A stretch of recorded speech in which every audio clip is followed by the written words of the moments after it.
All right, afternoon, everybody.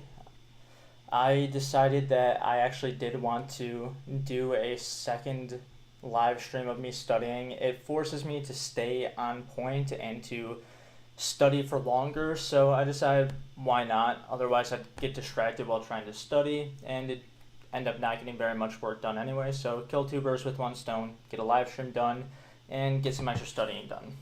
Today, I'm going to be focusing mainly on criminal law.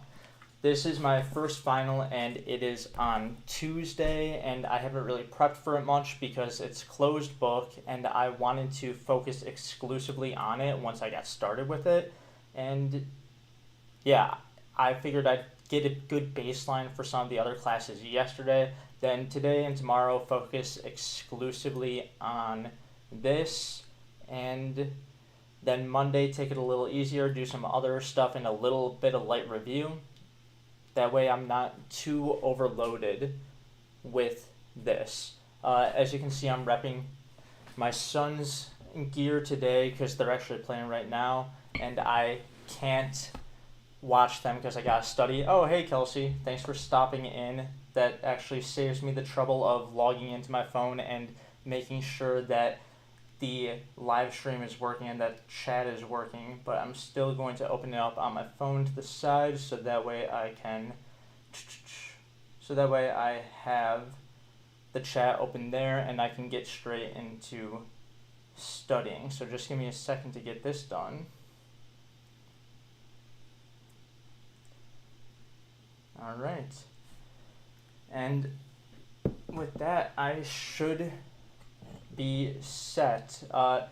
For those of you who popped in yesterday, I didn't really know what the fuck I was doing with studying while on camera, and I realized while watching everything back that the video quality was very bad. I'll order a new camera soon, and I'm going to try my best to keep us away from this full cam, which is not the best quality, and jump into actual screen cap stuff and studying here in a sec. But got an Amazon package yesterday with some legal pads. I'm going to bust these open so that way I can write down my answers to some practice problems in this, and then we'll get straight into it. So how's everybody's day going? I know that everybody is pretty stressed with finals coming up. At least if you're in law school, final season is now, but also NBA playoffs are going on, so everybody's excited about that. Let's see. I hate not having nails anymore. I constantly have to cut them for jiu-jitsu, so I don't have anything to dig into this stuff, but yeah. Now I've got this, and we are all ready to get going. I'm going to switch us over to, don't mind the OBS overlay. Alright, we are going to jump straight into just reviewing some of the PowerPoints, and once I go through a couple of these, I'll hop over to the practice problems that he has. This is his exam from last semester, last year's. He has a bunch of the practice problems, practice multiple choice there, so we will do a couple of those later on, but for now I'm going to review this, give you guys a basic rundown of what is going on in this class, and then we'll get into it. Alright, so first up, here I'll scroll past this stuff and give you guys the basic rundown of what criminal law is. In criminal law, we have two different types of rules that we follow. One is the common law, which are old English laws, and this is the case law that's built up in multiple jurisdictions over the years. And the other type is the model penal code, which is kind of amalgamation of a ton of prior common law and case law that we try to organize into one thing to get something that fits better with what we view as a society today. I'll pull up some examples of these later, but also if you see me looking off to the side, that's where I have the chat open for the live stream. Here, let me organize some of this a little better. Again, sorry that everything looks kind of disorganized and low quality. I don't have the best streaming setup. I'm going off of a laptop that sounds like it's dying with the fan going, but it's the best I have and the best that we're going to get for this. So let's see.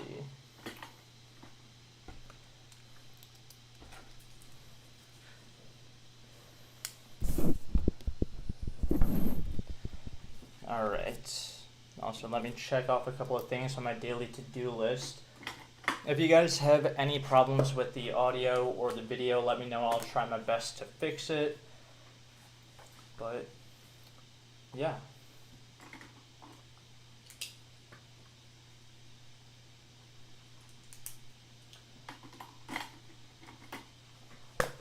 All right. Now that I've got the housekeeping stuff out of the way, we can jump right into the actual studying and prep. This class I took a lot of good notes on because it's pretty in-depth. The very first class that we did, he broke everything down for us into how we should study. Since there's common law and model penal code, there are two different types of jurisdictions that we'll run into when studying criminal law, and that means that we need to understand two different types of criminal law and how it's applied. As you can see here, there are differences between it. Model penal code tends to track better with what we view today, like our morals and beliefs today. It's uniform across almost any state that adopts it, with some exceptions, such as in New York, there are really weird manslaughter variations. But yeah, and common law is like the common law for any other type of law. It's rooted in historical precedent and goes based off of prior decided cases in that jurisdiction and stare decisis. And that's basically what it boils down to. Okay.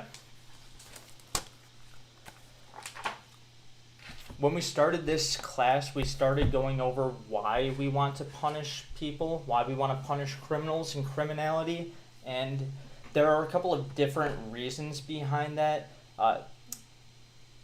This first class was just a bunch of background info, but then we get into why we want to punish individuals and what some of the background reasoning is. When I'm going through these slides, these PowerPoints, you'll see these black slides come up a lot, and as it says here, study tip, black slides typically indicate the black letter law. This is the rule of law, the most important things that we should be following. So whenever this stuff pops up, I'll already have it in my notes here, but I'm also going to reread it, and on my legal pad, I will note down anything that I think is particularly important. And once we get later on, there will be differences between the MPC and common law rules written on these slides, and that's what I'm going to use to try and focus on and memorize what the differences are. So we'll go through a couple of these PowerPoints, skim through them, and then hop into some practice questions. I'm actually going to turn up my fan because it is very hot in here.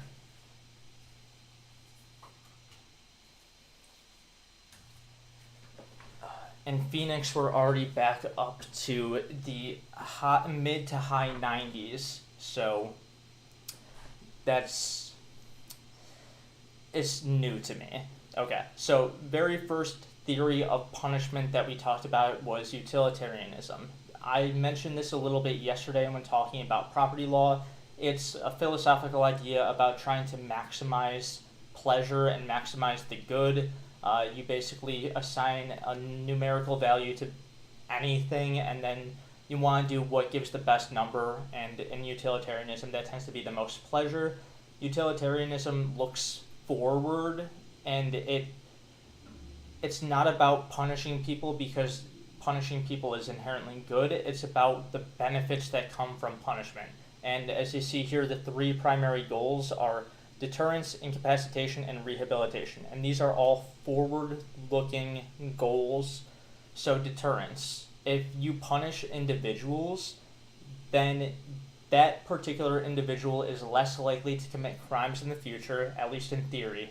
Most of this stuff, the first couple of slides and PowerPoints, are going to be theoretical. But you will deter that person from continuing to commit crimes in the future. It'll also serve as general deterrence. If other people see an individual getting punished, then they're less likely to go and commit that crime as well. So there are two types of deterrence, specific and general, and punishing people, at least in theory, accomplishes both of those. There are some issues with recidivism, but that's not that important. Another main goal of utilitarianism is incapacitation. You want to keep criminals off the streets, away from others, and you incapacitate them, which is something that we view as society as a good. Everybody else in society is getting the benefit that criminals are incapacitated and not out in the world wreaking havoc. The last main goal of utilitarianism is rehabilitation, and this is pretty self-explanatory. The criminal is going to get rehabilitated in theory, and that is a good, therefore we should punish them so that way they can be rehabilitated.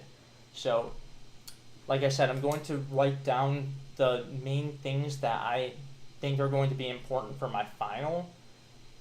As we go through these, whenever I hit a black letter law slide or whenever there's a key or pivotal case that comes up, I'm going to write that stuff down. So we'll start with, I'm not going to type this out because this is a closed book final. I can't bring any notes into it, so I'm going to just rewrite them here so that way it helps ingrain it more. Typing it out doesn't do that as much for me. So whenever I'm writing something out, if any of you have questions about what we're covering at that moment, just feel free to let me know. So, theories of punishment. Then there's utilitarianism. And what I'm writing down for this is forward-looking, and it has three main goals: deterrence, incapacitation,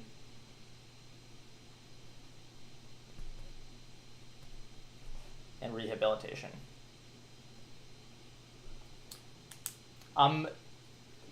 As I go through this, I'm also going to look back at my notes from during the semester and see how well what I think is important now meshes with what I thought was important back when I was taking that class in particular, sitting there taking notes. And everything that I just talked about relating to utilitarianism, I already have in my notes, and I'm also going to be looking at all of this through the lens of what I think he's most likely to test on.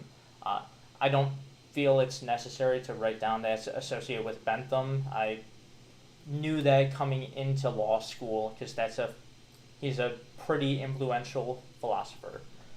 If any of you have questions or want to hear some fun facts about Jeremy Bentham or John Stuart Mill, let me know because I studied a lot of that. There are a couple of weaknesses related to utilitarianism.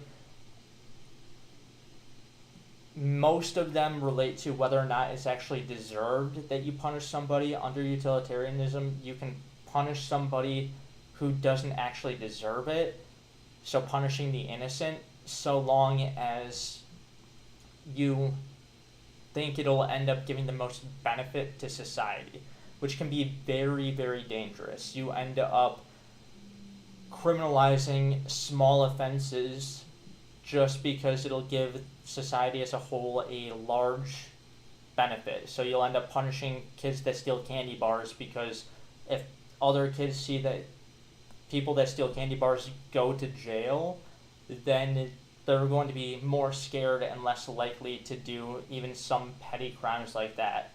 But the people that stole a single candy bar will be in jail.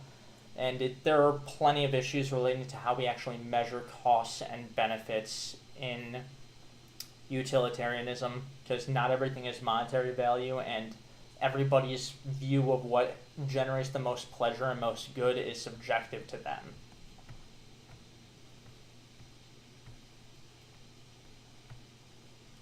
Okay, this is all stuff that I talked about when we had that black letter law slide up. Deterrence, there are two different kinds. There are some issues with deterrence, but none of them, all of them are stuff that I mentioned above. So these are the reasons why we want to follow utilitarianism and the good that comes from it, but there are still plenty of issues with each and every one of these. After that, we had a single case that just talked about what the standard of proof is in criminal cases. This is basic stuff that anybody should know. So when you're trying to prove something in a criminal case, you need to prove it beyond a reasonable doubt, and the person that decides that is typically the jury, unless you're doing a bench trial, which if you're in a criminal case, you shouldn't be doing a bench trial because you want to be able to play on the emotions of the jury, either way, whether you're prosecution or defense.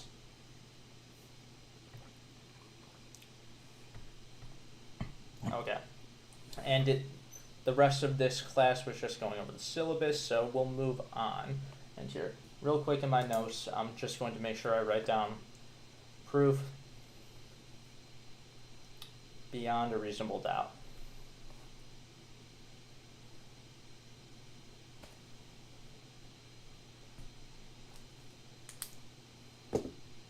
Okay, so next class, here, these are important things that I'm going to stop at fairly often. At the beginning of every class, we did a quick refresher and test yourself issue, and there are 3 questions about what we learned the previous class.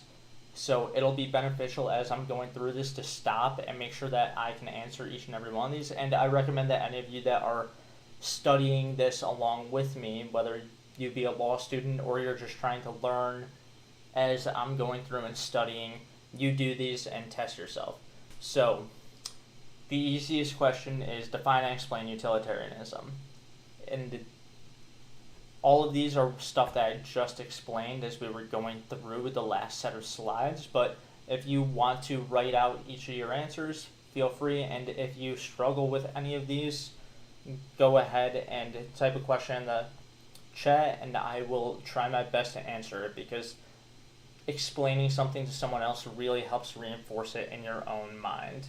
I'll scroll past this here in just a sec. I'll let any of you that want to take a screenshot or write down the questions really quick. All right.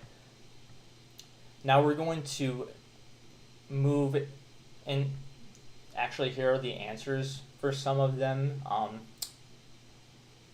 But we're going to move on to the bulk of the next class, and this was retributivism. It's another theory of why we punish. And this one is, if any of you study philosophy, this is very closely related to Immanuel Kant and Kantianism, and the basics of it are that punishment is a good in and of itself, and that we want to punish those who deserve it. So, it's drastically different from utilitarianism in that it's backwards looking.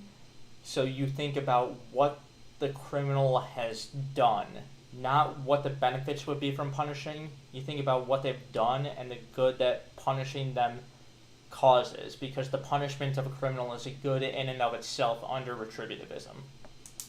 So, for my notes, I'll write down retributivism,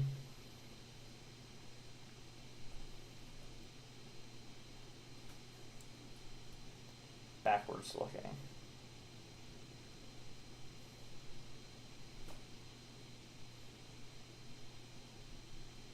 Punishment is good in and of itself.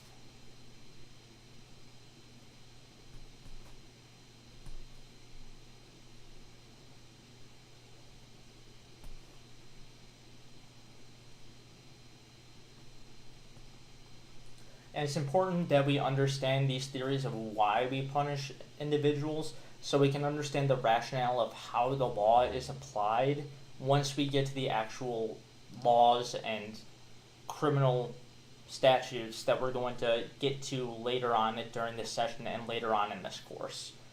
Okay, so there are a couple of different types of retributivism. I don't remember them exactly just from looking at this black letter law slide, so we'll go through them here. Okay, so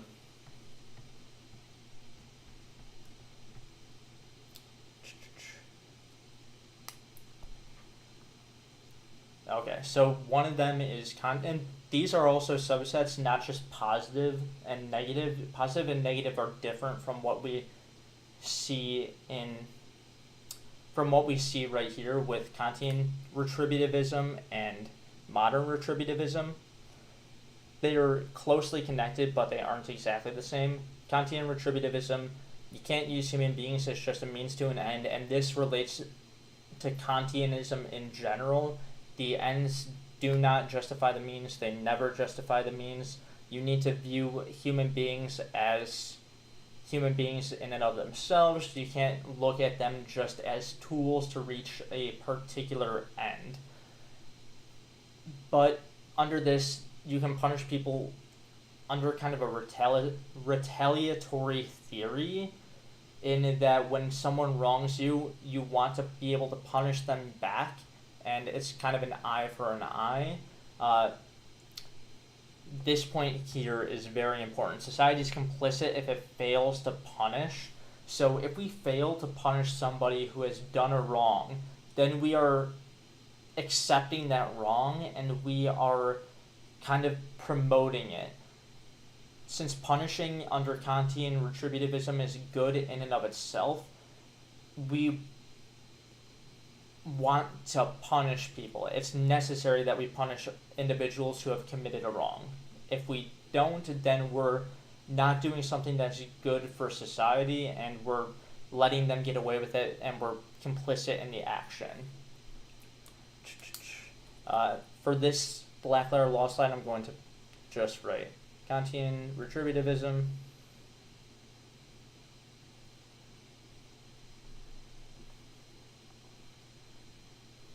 And because I've studied philosophy, I'm just putting Kantianism, and ends don't justify means.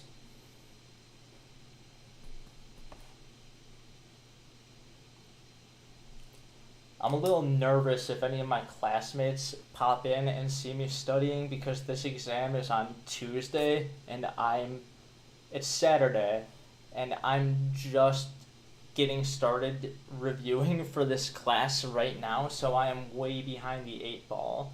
But that's the way I always do things. So if any of you stop in, believe me when I say that I'm further along, all right? Don't bring this up to the rest of our classmates. You know what? I'm also going to pop in here, society is complicit if it fails to punish.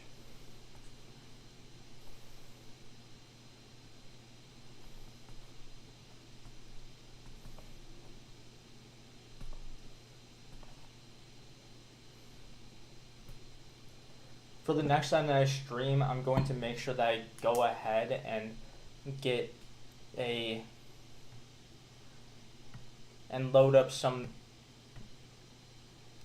copyright-free music, so that way there's something in the background and you aren't just listening to silence or the computer fan whirring whenever I'm not talking. Okay, so the next main branch of retributivism is modern retributivism, and this is basically the exact same as positive retributivism. Positive retributivism is that moral culpability alone is sufficient to justify why you should punish somebody, negative retributivism says that moral culpability or someone being deserving of punishment is necessary to punish somebody, but you need something in addition to it. So this slide actually jogged my memory on that, so I'm going to put negative retributivism.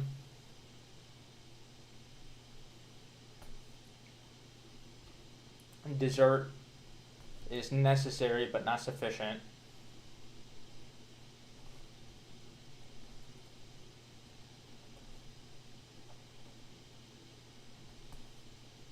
To punish. And if I'm ever showing you guys my actual notes, please try not to make fun of how bad my handwriting is. I know it's awful, but I'm able to read it, and that's all that matters. Then for positive retributivism,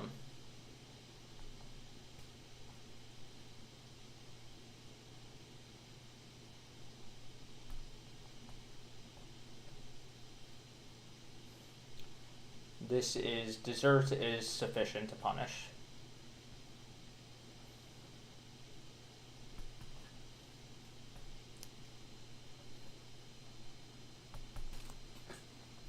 Okay, and modern retributivism basically tracks directly with positive retributivism, and oftentimes we're required to punish people under this. Everything that we do in retributivism is proportional to how much the individual deserves the punishment. Under utilitarianism, the amount that we punish somebody is proportional to the good that that punishment will bring about. So that's another key difference between the two of them. I'm also just putting C modern retributivism underneath positive. Okay.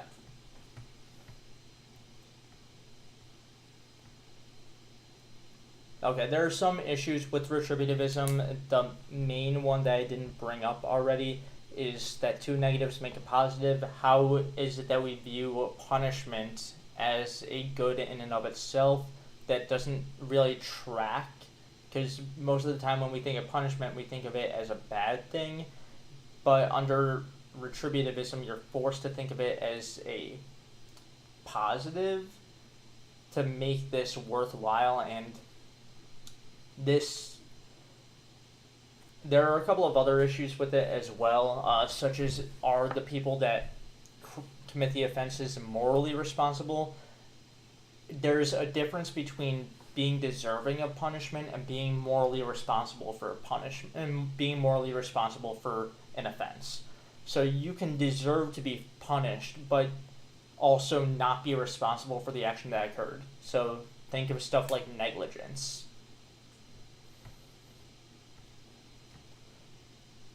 There are a couple of other theories closely related to retributivism. Vengeance is very similar to Kantian retributivism, where we punish in proportion to the harm caused. This is the harm principle.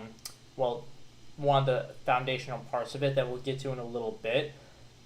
But this is straight up just eye for an eye. You want to punish somebody equivalent to what they did to you.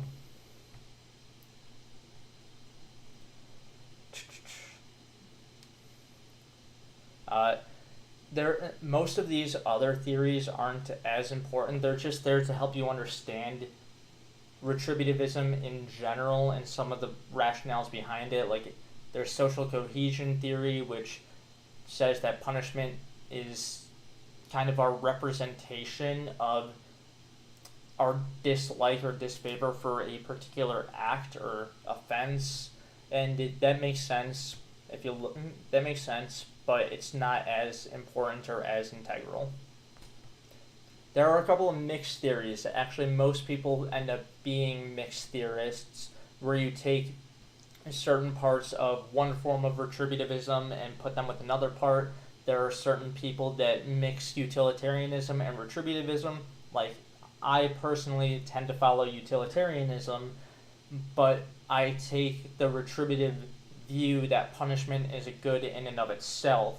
So those two things blend together, kind of getting rid of one of the issues with utilitarianism, but because most utilitarians view punishment as a negative because the person that's being punished is suffering harm, it doesn't mesh completely with strict utilitarianism. Here are just some examples of how it's applied in principle. Like all of these will every single state will have a stated goal for why they want to punish individuals, and based off of that you can tell whether or not that state's theories are retributivist, mixed, or utilitarian. So New York, you take a look at their bullet points that they bring up in their criminal, in their penal code. Their primary purpose is public safety.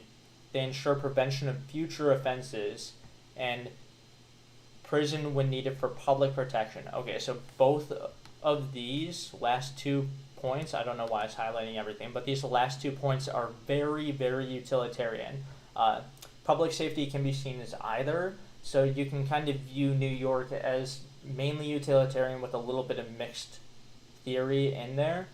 California, on the other hand, primary purpose of sentence is punishment, ensures proportionality and uniformity, prison sentences fixed by legislature.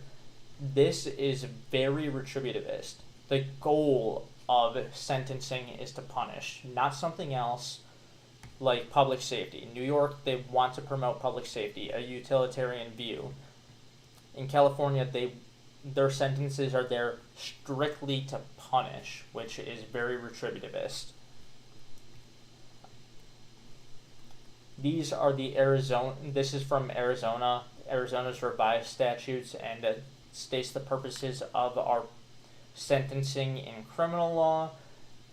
I personally don't care that much about this, so I'm going to skip over this. We already saw the examples with New York and California, so I'm going to move past that. And that was the end of that class. So let's move on to another theoretical issue and when we punish individuals. So let me skim down to this test yourself. Like I said before, these are pretty key. If you can answer these as you're going, it shows that you're actually understanding the material that we just covered, or like we did in class that we covered from the class before. So the good question, the easiest, identify 2 differences between utilitarianism and retributivism. One is forward looking, one is backwards looking, and then it just their end goals are drastically different.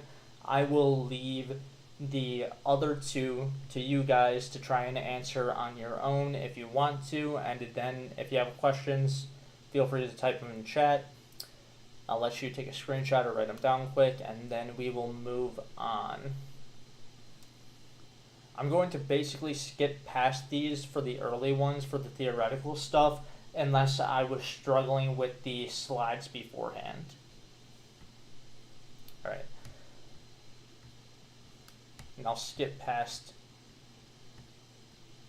the answers and move on to what we're doing next. And this is when we punish people. The entire first unit was covering the theory behind punishment, such as why we punish, when to punish, and how to punish. I didn't really explain that right at the beginning, but this is what we were focused on.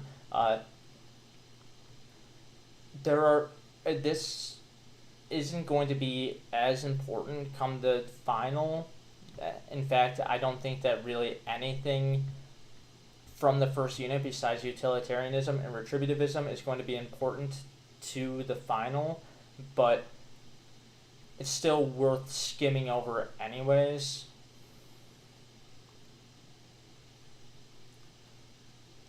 Okay, this first case that we talked about was pretty interesting. It was discussing whether or not a group of individuals could/should be punished for killing someone else on their boat and going ahead and eating their body.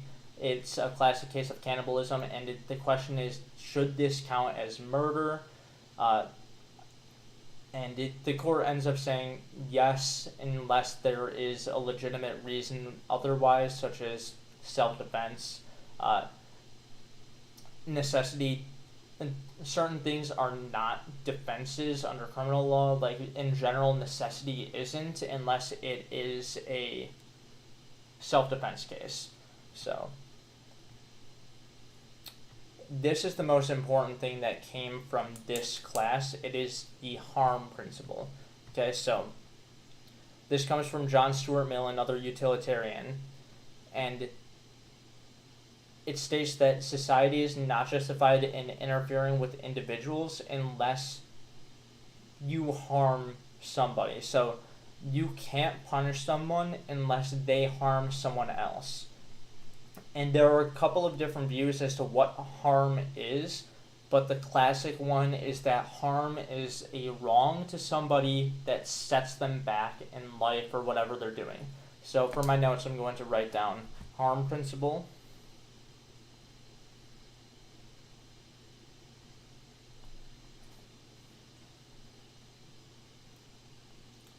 Must harm someone to be punished.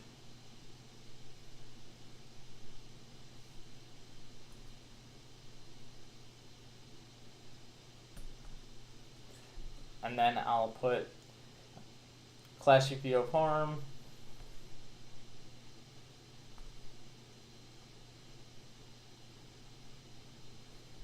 Wrong plus a setback.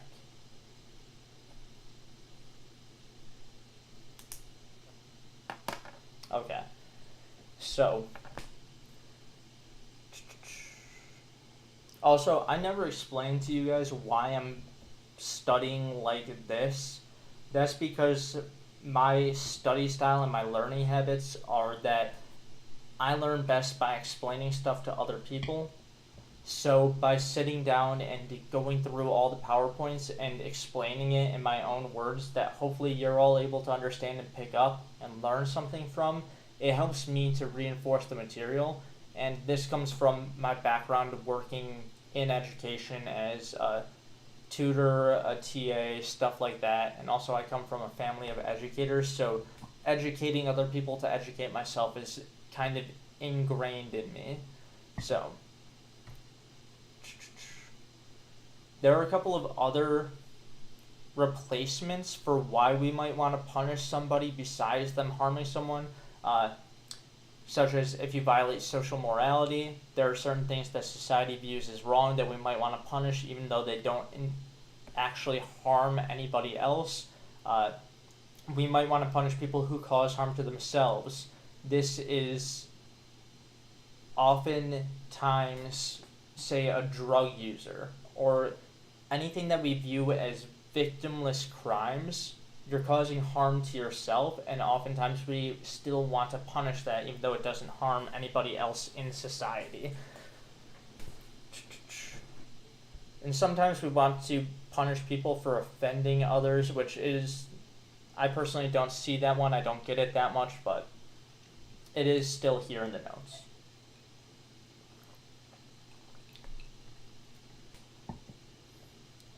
Okay.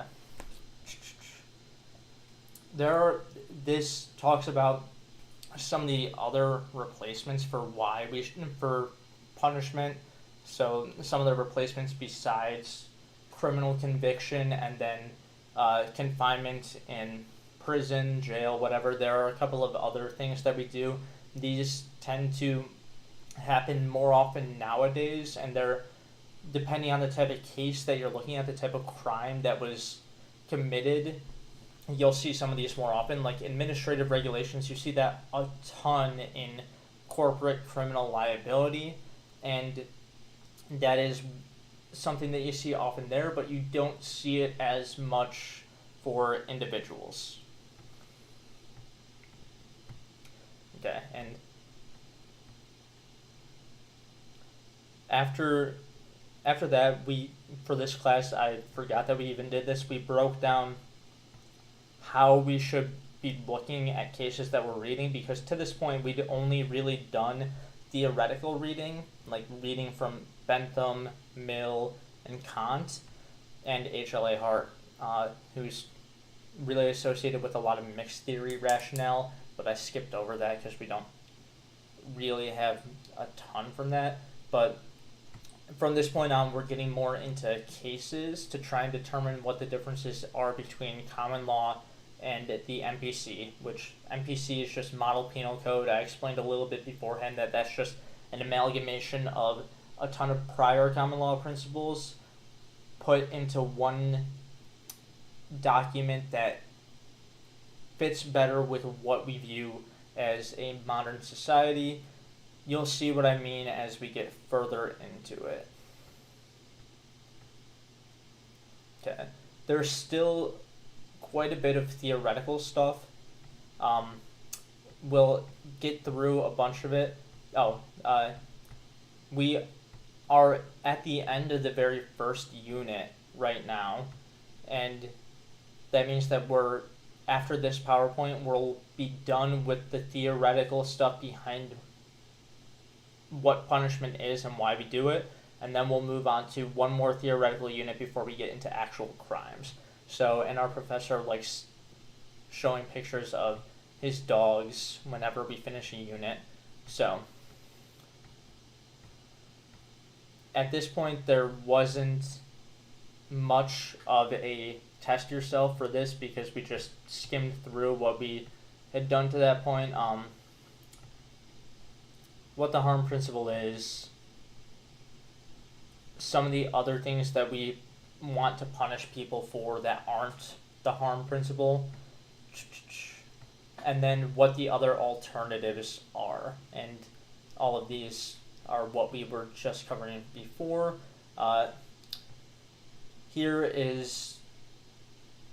This is where we get into how we actually punish individuals and what types of punishments we give out. And the main case that we studied for this is actually the Bernie Madoff case. For those of you who don't know, Bernie Madoff created, at the time, the largest Ponzi scheme that we had ever seen, losing individuals millions of dollars, and there were thousands of different victims. Most of them actually did regain their money or actually profit, but a lot of people lost a lot of money. He was convicted on 11 different counts, and there's a question of what the punishment should be for him. Madoff and his attorneys argued that there should be a very slight punishment that gives him the chance of re-entering society when he's older, when he's in his old age, and it wouldn't be a harm to anybody. And the state wanted to inflict the maximum punishment so that way it could send a message. That's the basic reason behind why they wanted to have Madoff, a 70-year-old man, sentenced to the maximum of 150 years. Typically, in white-collar crime cases like this, the sentencing is a lot lower than what people think, but this was right after the 2008 housing crisis, and people wanted a scapegoat, so they went ahead and they sentenced Madoff to the maximum. There were a couple of theories supporting why this was the correct decision under retributivism. The crime was extraordinarily evil. Madoff stole money from thousands of people. Under a utilitarian view, there is very strong general deterrence from sentencing him to the maximum punishment.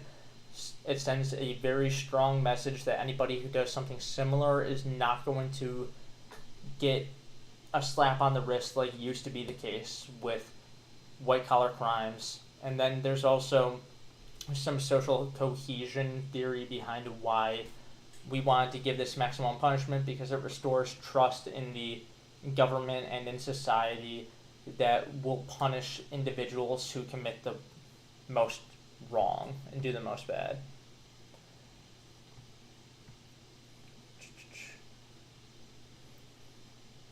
Okay, there are a couple of other factors that go into actually deciding what punishment to give. One is judicial discretion. The judges can decide what they actually want to sentence them with. And then legislative rules. These are just rules in the state criminal code that show, they say what the minimum and maximum punishment should be, and already having those in place can kind of have a deterrence effect, because people know what the crime could be for their, what the punishment could be for their crime, and also having these strict rules in place reduces a lot of disparities. That's something that happens a lot with certain minorities. Minorities are often sentenced for longer than white people, so having strict legislative rules in place helps to reduce that disparity. This other case just talks about, this other case mentions a lot of the same information. Should we punish somebody? Here, let me break this case down. A career bank robber robbed another bank. The day that he got released from prison, he'd already been sentenced to prison several times, and this was, I believe, his third or fourth bank robbery. The question before the court was, how long should we punish this guy for? Based off of his career criminal history, he is an extreme danger and should be sentenced for a very long time, i.e. life. But on the other hand, he's older. None of his crimes were actually dangerous in nature, and this is the same crime that he's committed in the past. So why should he be punished more? Why should he be punished more if this is the same crime he's done in the past? He's older. Older people tend not to commit as many crimes, and also none of his crimes have been particularly dangerous in nature. All of that points to him receiving at most the same sentence that he's gotten in the past, not anything greater. But this ended up being decided that he should get the maximum sentence, and it's just an interesting case study into some of the things that we look at in law when trying to decide what the proper punishment for an individual is. And this last case is something, it's different. It talks about what a proper punishment should be. Like, is it okay to punish somebody not with jail time or prison, but to make them go out and basically wear a sign that says, I committed this crime? And the court said yes, so long as it actually has so long as it has some sort of positive benefit, such as rehabilitation, allowing them to re-enter society, and so long as whatever punishment the court decides on is reasonably related to whatever the statutory goals are, then it should be permitted. So the statutory goals are kind of what I showed you guys before, which are why we want to sentence individuals, and they can range from, we merely want to punish people, or we want to rehabilitate people.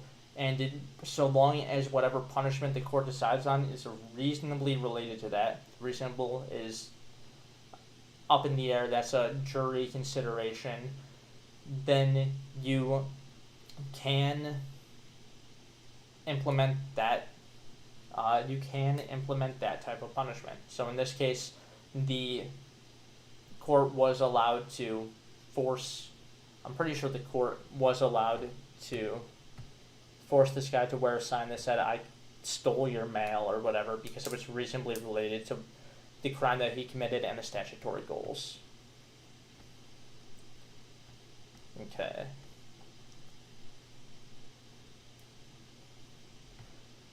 Couple more theoretical slides. proportionality, this is how much we should punish somebody, what should it be proportional to. Here's another example of the test yourself.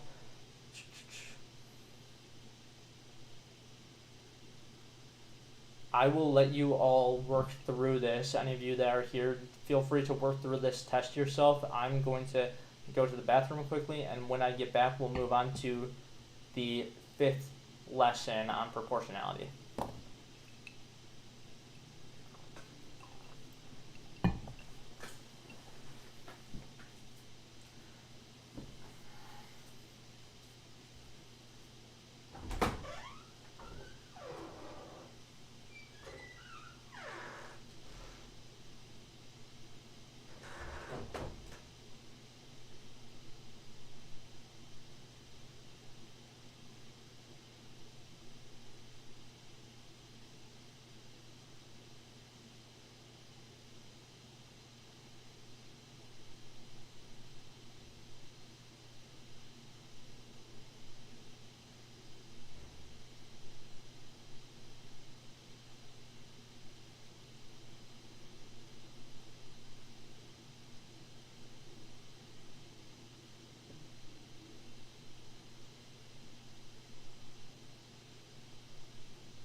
I'm back, and I realized going through this that I'm doing the same things that I was yesterday, where I feel like I need to fill all of the dead space by constantly talking, and I'm not actually sitting there and thinking through the material.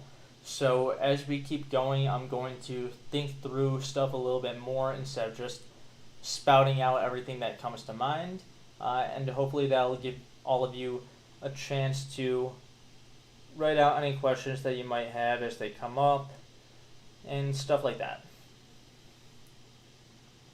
We've only been at this for an hour, and I'm planning on staying here for a decent amount of time. Okay.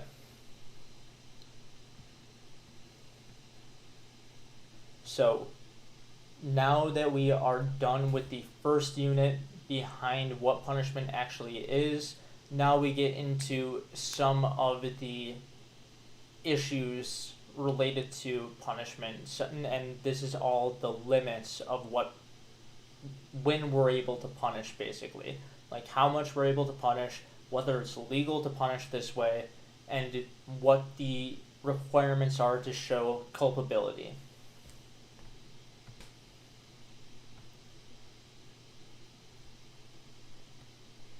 Okay. First on the list is proportionality. This is, again, this is one of the black letter law slides, so this is the important stuff that we need to know, and everything else will get filled in after this.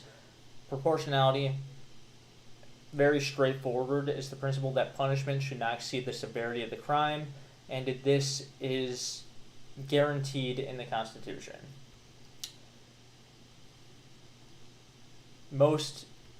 I forgot that this was in here, but in most criminal statutes, it explicitly states that this is a requirement and that you can't go beyond the severity of the crime in terms of proportional punishment. We see some issues with this as we move on, like some people being sentenced at the low end of the sentencing guidelines and some people at the high, even when they have the same profile. The question is, which one is it proportional to?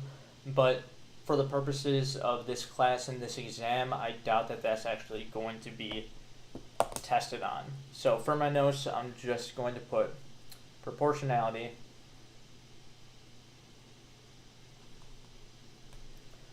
punishment can't exceed severity of crime.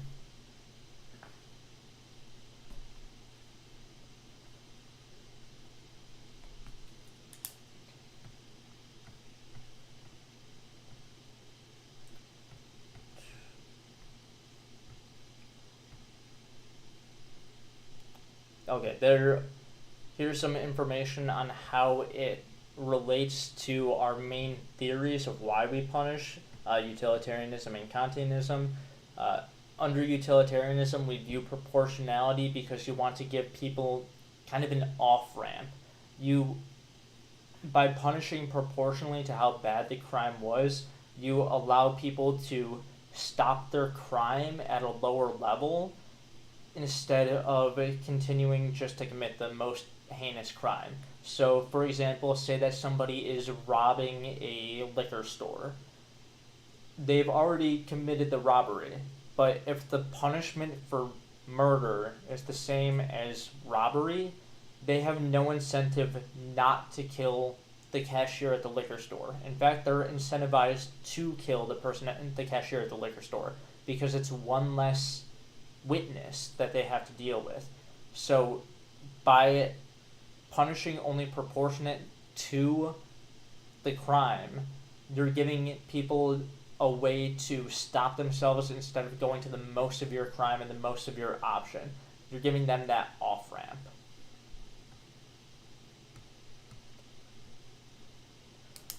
And under retributivism, this is straightforward. It just matches exactly with retributivism. Under retributivism, you punish proportionally to the crime anyways.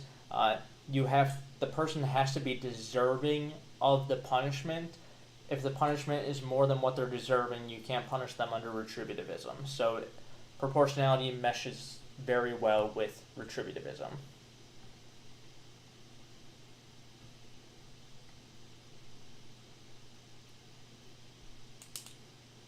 Okay, there are two different forms of proportionality underneath the Eighth Amendment.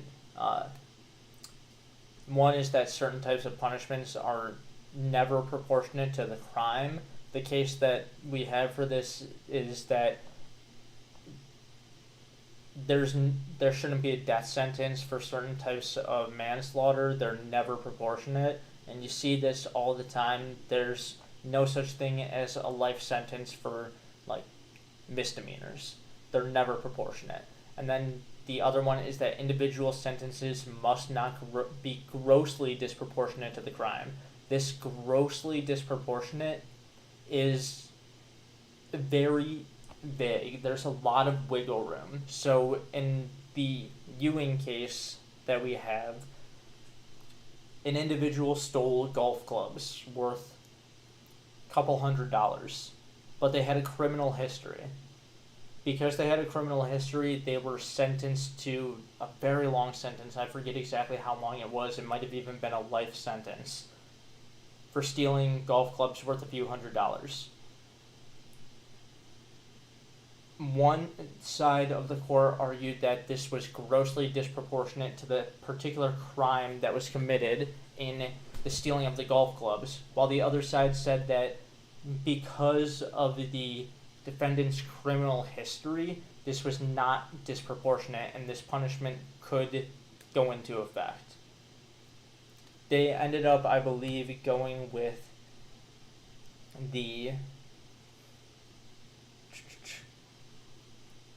they went with the fact, and they went with the decision that it was not disproportionate because of the repeat offender status. So this gives us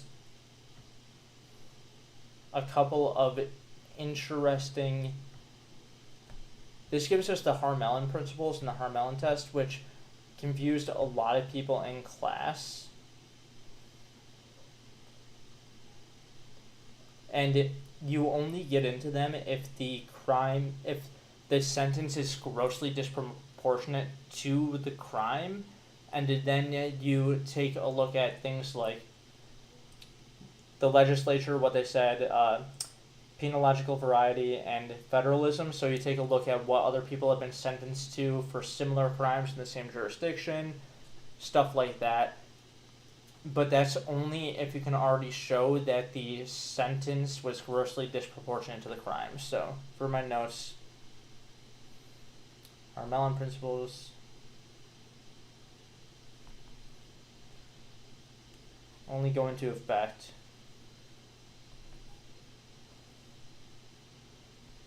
if sentence is grossly disproportionate.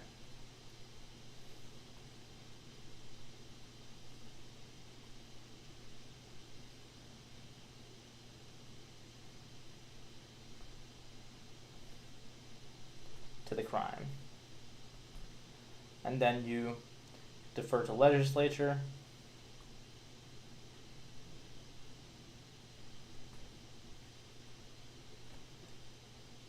You look at the penological variety.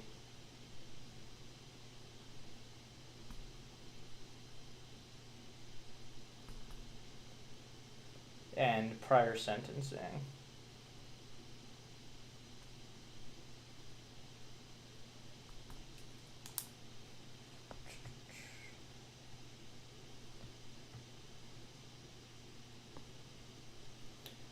In this case, Breyer had a different opinion about what test we should use and what our rationale should be to determine whether or not the sentencing is grossly disproportionate to the crime, but that's not going to be important for the exam.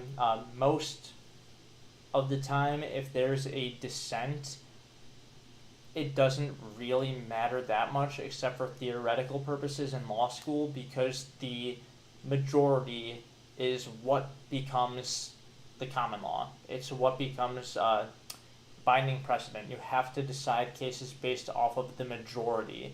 Otherwise, you're violating stare decisis. So whenever you see a dissent, it's interesting to take a look at it and understand why judge, someone who's highly educated, thought differently than the other justices, but it's not that important for what the actual exam is going to be and what the rule is in principle. Under Breyer's, actually, this, okay, federalism. Sorry, I had something written wrong in my notes. I remembered Breyer's dissent that you take a look at the comparison of the crime to the sentence to see whether or not it's grossly disproportionate, and then you compare it with other crimes to see whether or not it actually is grossly disproportionate. This is different from the majority, which states that you only take a look at, you have already decided that it's grossly disproportionate, and then you defer to other information, and that's the stuff that's listed here. Under Breyer's dissent, you look specifically at that individual crime, and then you compare it to other similar crimes. So for my notes, I'll write down Breyer's dissent in Ewing.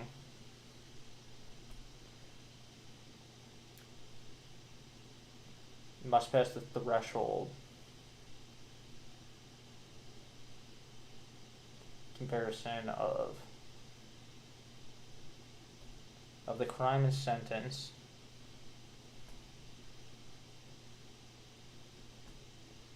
then compared to other crimes.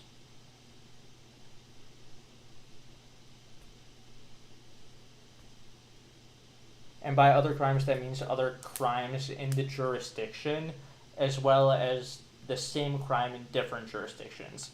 So in your own jurisdiction, you'll look at crimes that you would view as similar. So the punishment for theft of golf clubs and the punishment for theft of a car. They're similar, but they're far enough apart that you might not want to actually compare those two.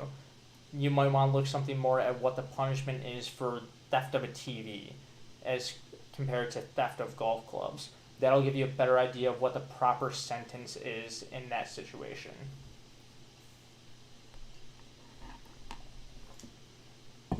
And Breyer, dissenting, decided that this was grossly disproportionate, and under the rule of proportionality in the Eighth Amendment, Ewing couldn't be sentenced to 25 to life, disagreeing with the 3 strikes law, which is straightforward. It's 3 strikes and you're out. If you commit a third crime in a given jurisdiction, your minimum sentence jumps up to 25 to life underneath this. I didn't mention this before, but Ewing's defense was trying to argue that this 3 strikes law was unconstitutional narrowly because applied to him, the sentence must not be grossly disproportionate to that particular crime. They aren't arguing that 25 to life is always disproportionate to theft, but they're saying that in Ewing's particular case, it's disproportionate to the crime that he committed.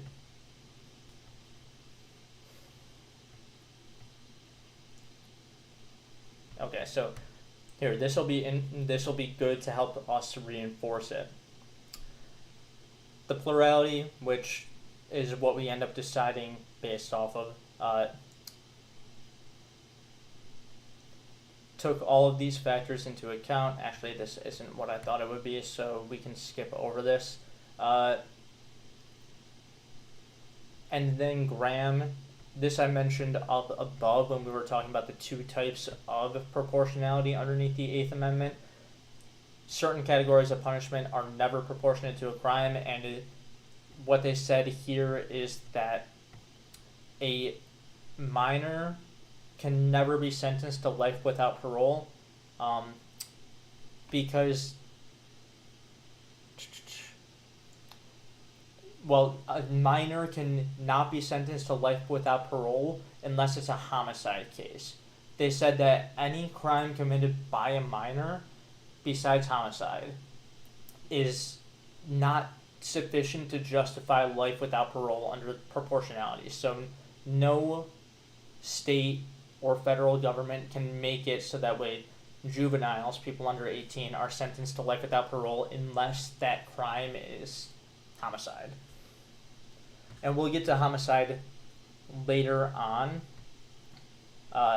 We actually have an entire unit on homicide, and it's very interesting. There are a couple of different types of homicide that some of you may not be familiar with. It's not just murder. There's felony murder, manslaughter, and you all have heard those terms, but you might not know the distinctions between them.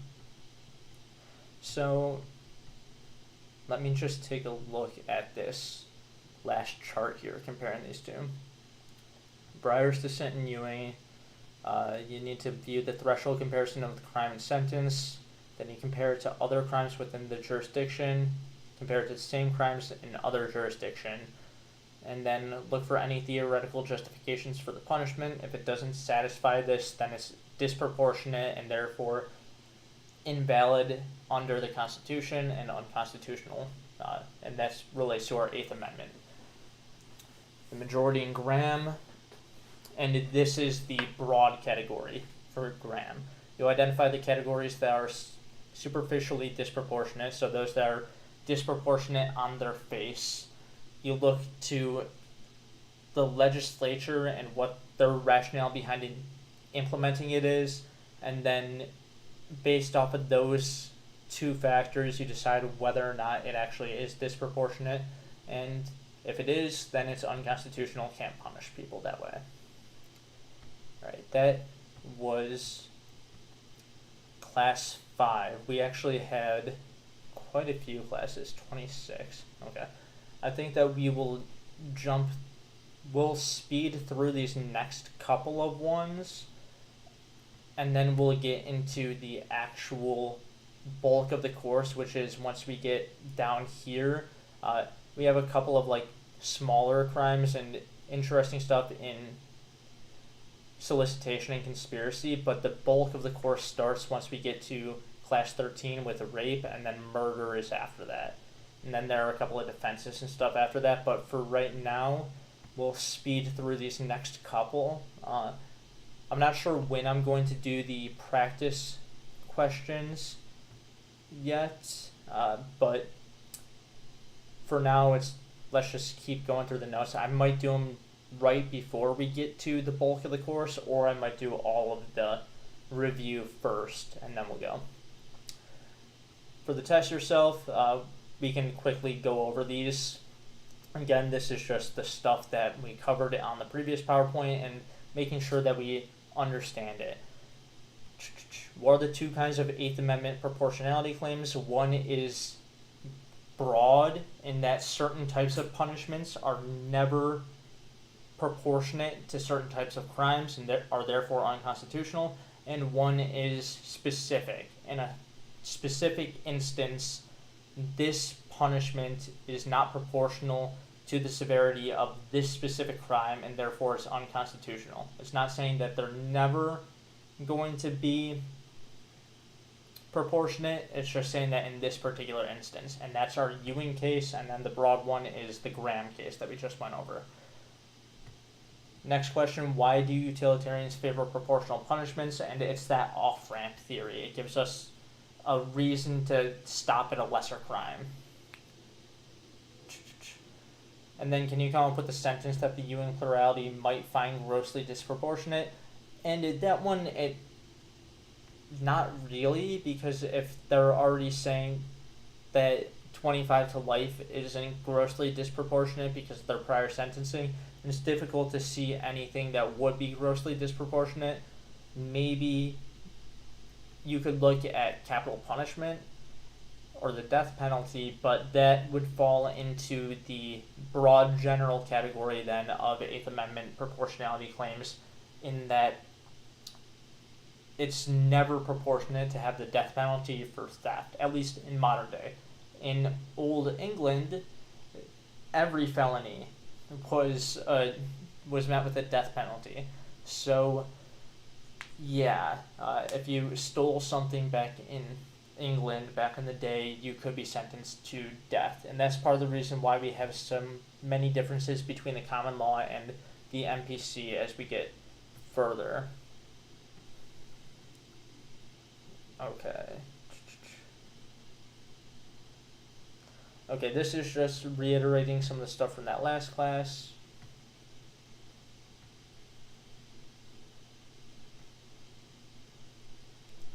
Okay. Now with legality is when is it legal to punish individuals? We'll take a look at the black letter slide here, and then we'll skim through everything else because this is relatively straightforward.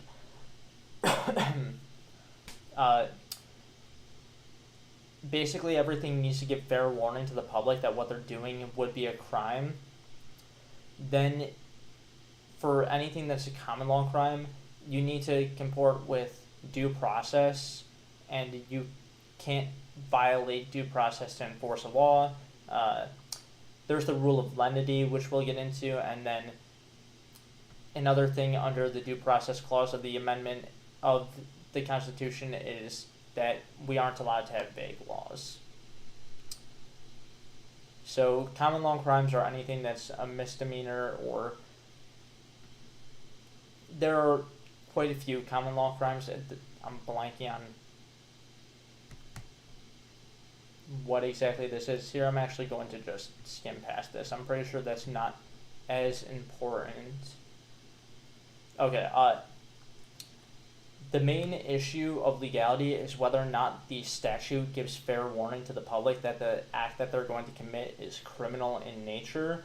So, in McBoyle, the defendant was convicted of transporting a stolen airplane underneath the National Motor Vehicle Theft Act, and he was convicted of illegally transporting a motor vehicle.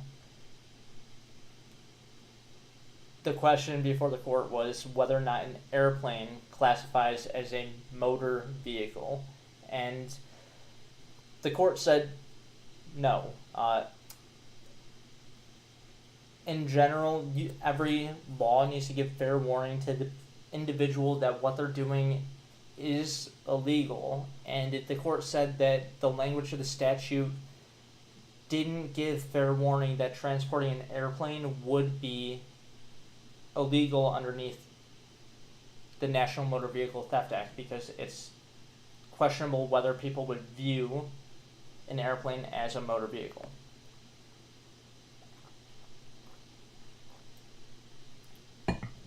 Some of the rationale behind that is motor vehicle is associated with land use in general, and if the if the legislator wanted airplanes to be included, they would have mentioned them because airplanes existed when the statute was passed. Here, I'm just going to breeze through these. Here's where we get the rule of lenity. This is just saying that if everything else is exhausted, you want to look towards, you want to interpret the statute in the way that is best suited for the defendant. So this was actually an interesting case. They're trying to decide whether or not a fish counts as a tangible object, and the majority said that no, a fish is not a tangible object. I actually might make a separate video on this. I'm going to just write down the rules for these and start skimming through.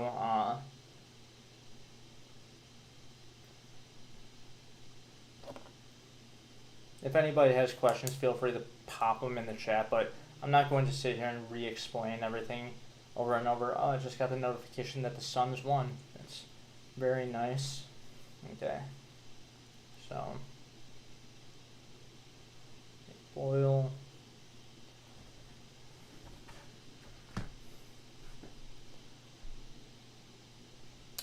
Laws must give fair warning.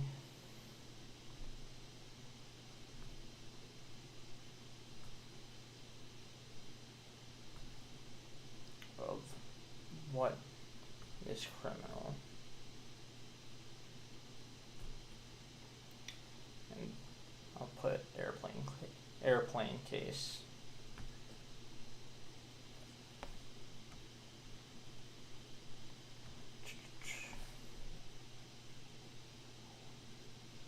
Yates, rule of lenity.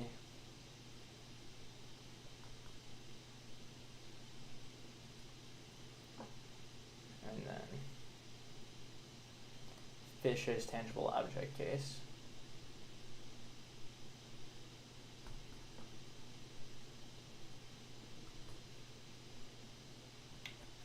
This was actually one of my favorite cases because the dissent quoted Dr. Seuss's One Fish, Two Fish, Red Fish, Blue Fish to decide and to say that a fish counts as an object, but they lost. A fish is not a tangible object, at least underneath Sarbanes-Oxley.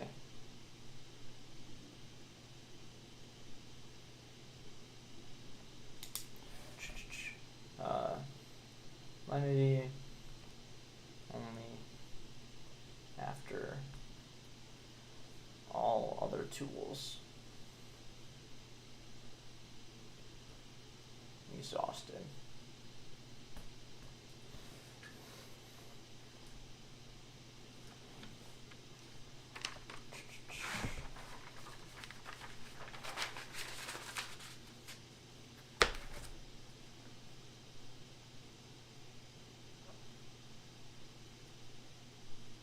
there are some weird Latin phrases with this one, such as a word is defined by the company it keeps, and then if there's a list of words, then if there's a list of words, then that are all similar in nature, you're going to assume that every other one that's in that list is similar in nature. So these all fall into statutory interpretation.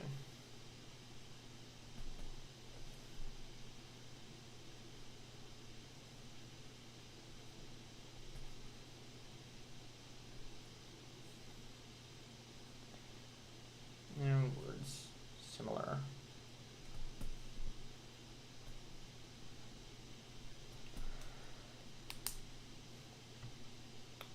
I'm realizing that the way I've been doing these study with me streams are not as effective.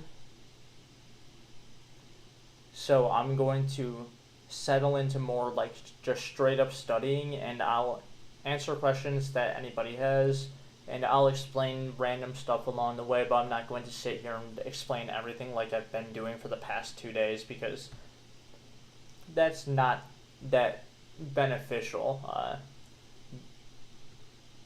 There are hardly any of you even in here, so you all aren't getting that much from what I'm doing. If anybody has questions, you're more than welcome to just pop them in the chat.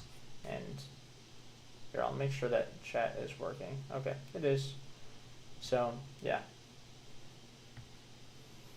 Here, I'll actually double check and test it here.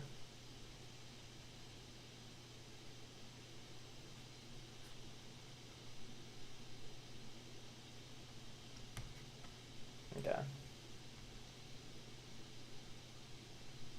Alright. We are set.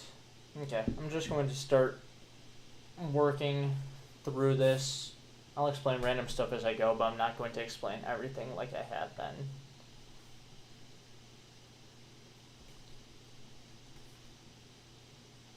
Here, you know what? I'll actually do this.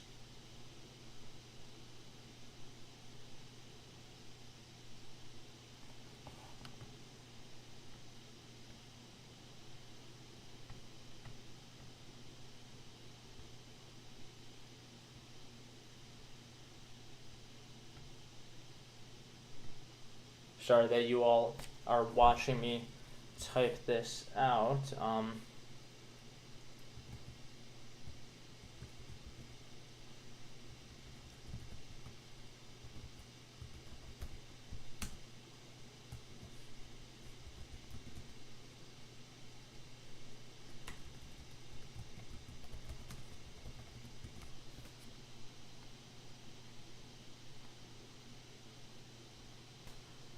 So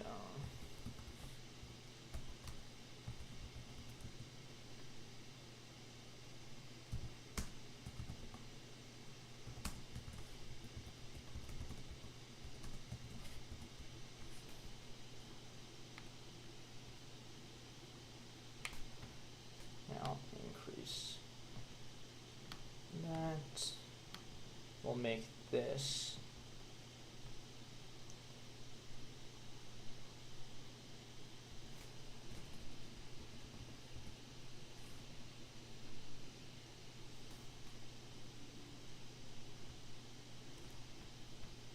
Okay, that should work. At least I'm hoping it does.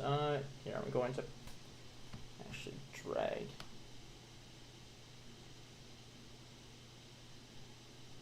that to like right about there. That should work. Okay.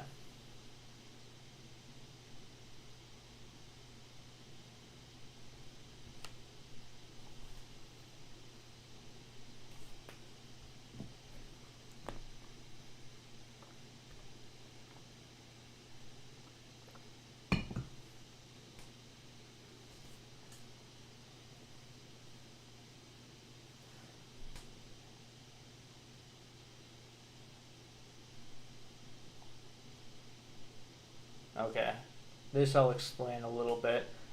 When determining if something is legal and interpreting what it says to determine if it gives fair notice to people that what they're doing is a crime, we look at legislative intent to see if something would be covered under it, and then we take a look at statutory meaning to see whether or not the statute actually says that. And statutory meaning is where we get to those canons of construction that I was talking about a little bit before, these two examples here. We also look at plain meaning of what it is, the common understandings of it, and then based off of that and legislative intent, we can see whether or not it actually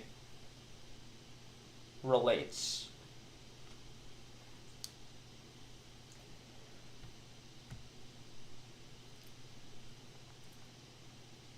Laws can't be vague because they don't give fair warning to the public.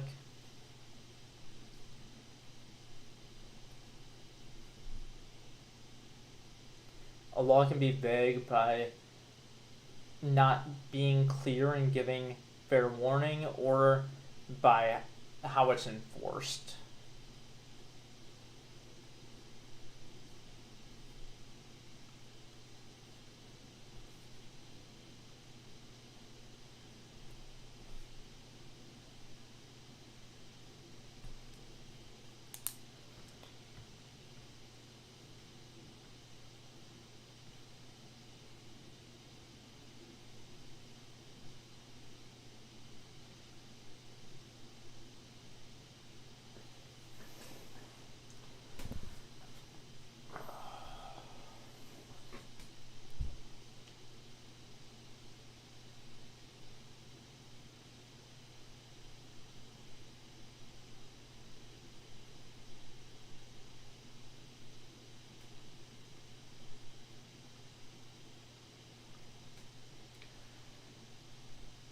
This case revolved around a law that was both vague in its meaning, like the meanings of terms within the statute, and then vague in how it would be enforced. And therefore, it didn't meet due process standards. Oh my god. All right. That's that on legality. Oh, now we get into some of the stuff that's very interesting. Actus reus and mens rea.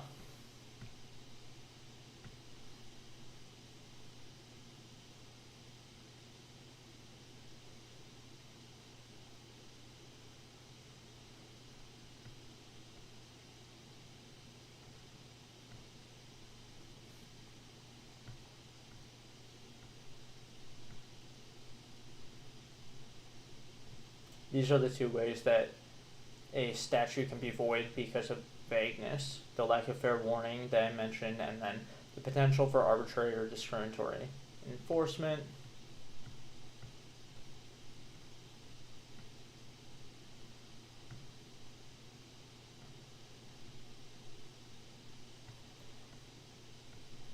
Okay. These are the two most important things for criminal culpability.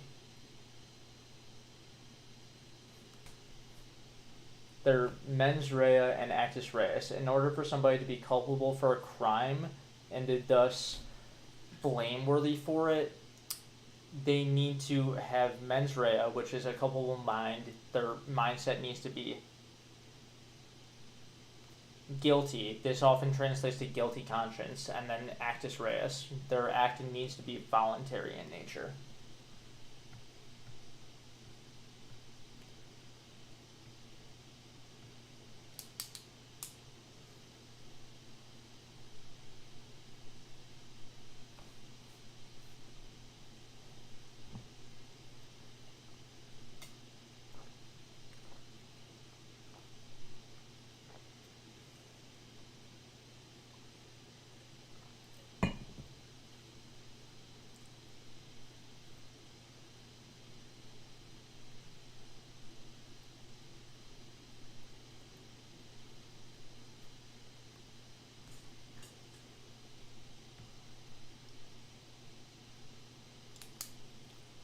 so criminal culpability.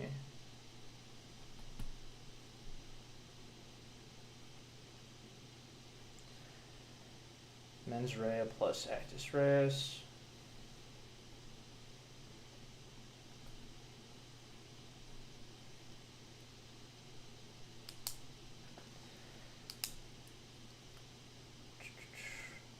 Let me get to the...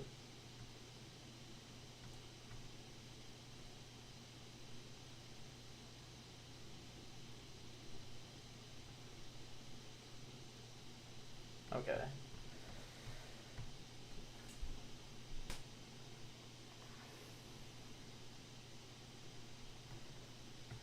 There are a couple of reasons why we require an act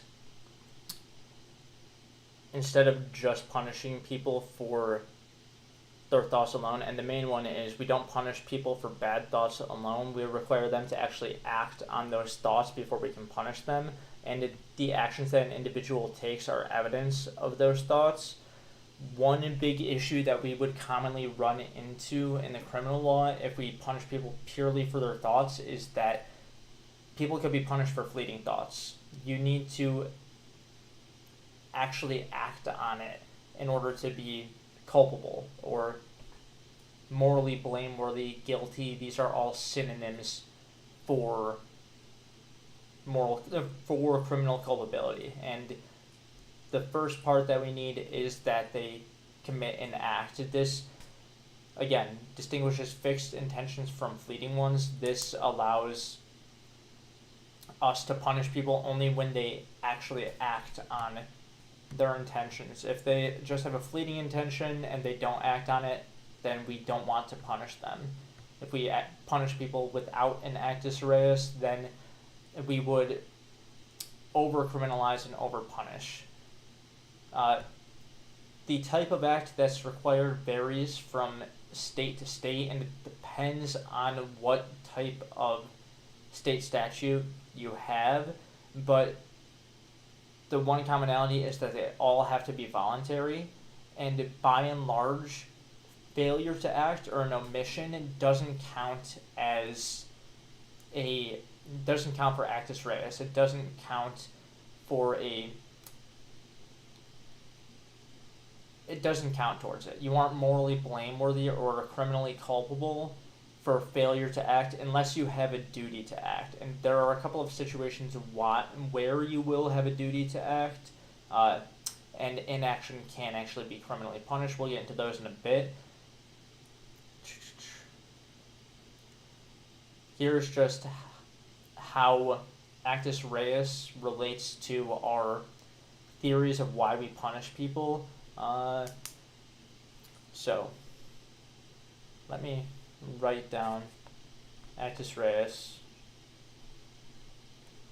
and I'll write down what I think is important from these. Required, as we don't want to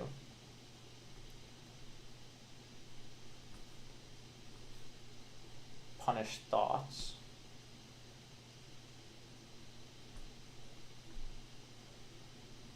Alone.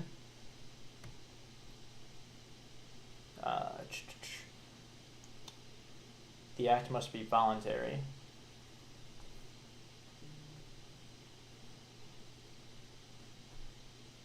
Again, sorry if you see me looking over here. That's where I have chat and also my text notifications about stuff that's going on with the NBA playoffs and everything. Suns are one game away from advancing to the second round, so that'll be interesting. Okay. Failure to act is typically not included in actus reus.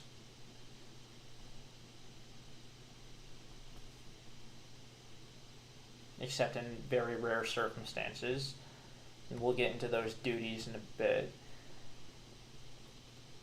And then,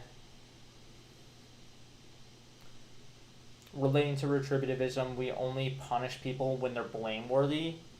and involuntary actions are not blameworthy, so we can't punish people for them. At least we can't justifiably punish people for them under retributivism. So voluntary acts aren't blameworthy.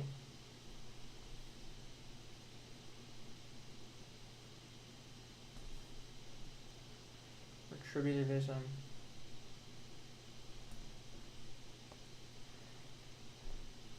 And then you can't deter involuntary acts, and deterrence is one of the main theories, or one of the main goals of utilitarianism. So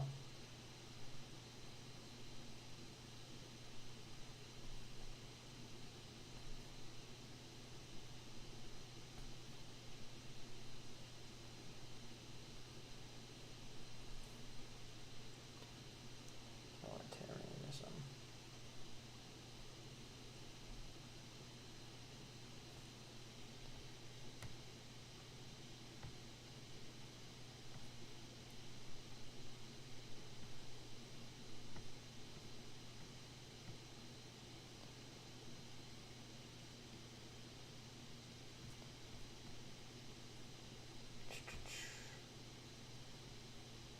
Okay, this gives us what's not a voluntary act under the MPC.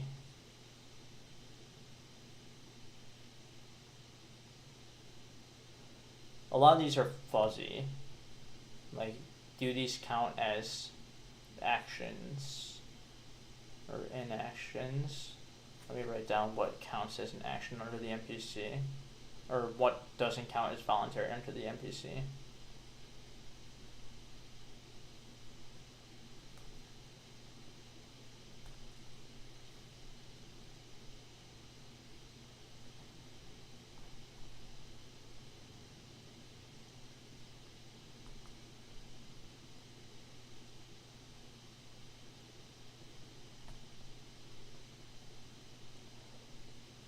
A lot of these are also very malleable, such as unconsciousness / sleep. That's pretty malleable. Say you're unconscious because you decided to drink, like you drank yourself into a stupor and you're unconscious. You would still have an actus reus in that case because you actively decided to go out drinking, and that brought about that state of unconsciousness. And you oftentimes still do have criminal culpability, even if you're unconscious due to stuff like a seizure, because you reasonably should have known that that was a possibility. I always laugh when I see the hypnosis one, because for those of you who don't know, I'm a magician, so I know quite a bit about hypnotism, and I think it's hilarious that the government thinks that hypnotism is real and actions under hypnosis are not voluntary. But oh well.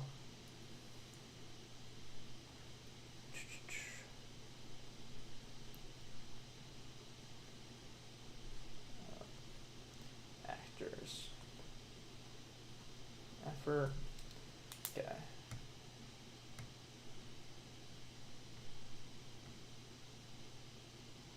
Okay, here we get into where a duty exists and when we can punish people for omission. So, most of the time, we don't want to punish people unless they committed an actual action.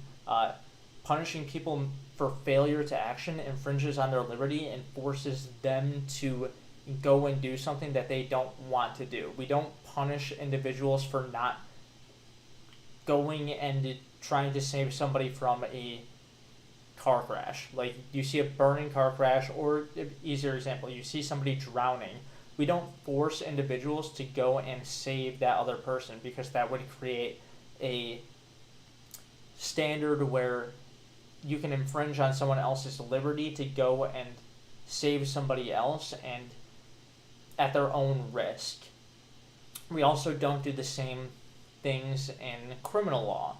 If something happens to an individual, you aren't required to go and help somebody else. Like, you aren't required to go and help somebody's baby that you know they aren't like feeding them well. You aren't required under criminal law to go and take that baby and feed it yourself or whatever, because that would impose on you a very strict standard, and it would violate a lot of the liberties that we tend to naturally believe that we have. Uh, Therefore, there's only a small subset of duties, a small subsection of places where a duty exists, and you can punish people for their failure to act, and this is where we get into omissions. Oftentimes, the only times that there's a legal duty to act are when there's certain statutory duties, such as there's something imposed in the statute, like this is the mandatory reporting stuff. You're mandated to report certain violent crimes that you witness. So that's a statutory duty. Status relationships. If in criminal law, there's only a few of those that we see, and it is adult parent and minor child. The adult parent has a duty to act and help the minor child. And then the other one that we see in almost every jurisdiction is spouses. Spouses have this duty to each other. Other than that, places where you get a legal duty to act are when there's a contractual duty, so they actually agree to it, or when you voluntarily assume care of an individual. So say you decide to babysit for somebody, you assume the duty to take care of the baby, and there's a legal duty to act and help out the baby. So let me write down stuff that I think is important from this.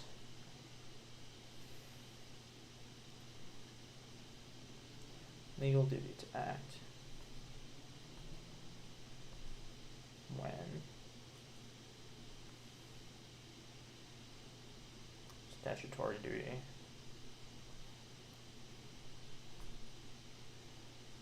Status relationship.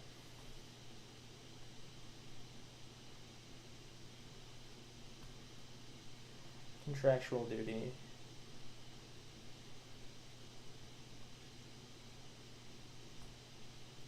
And voluntary assumption of care.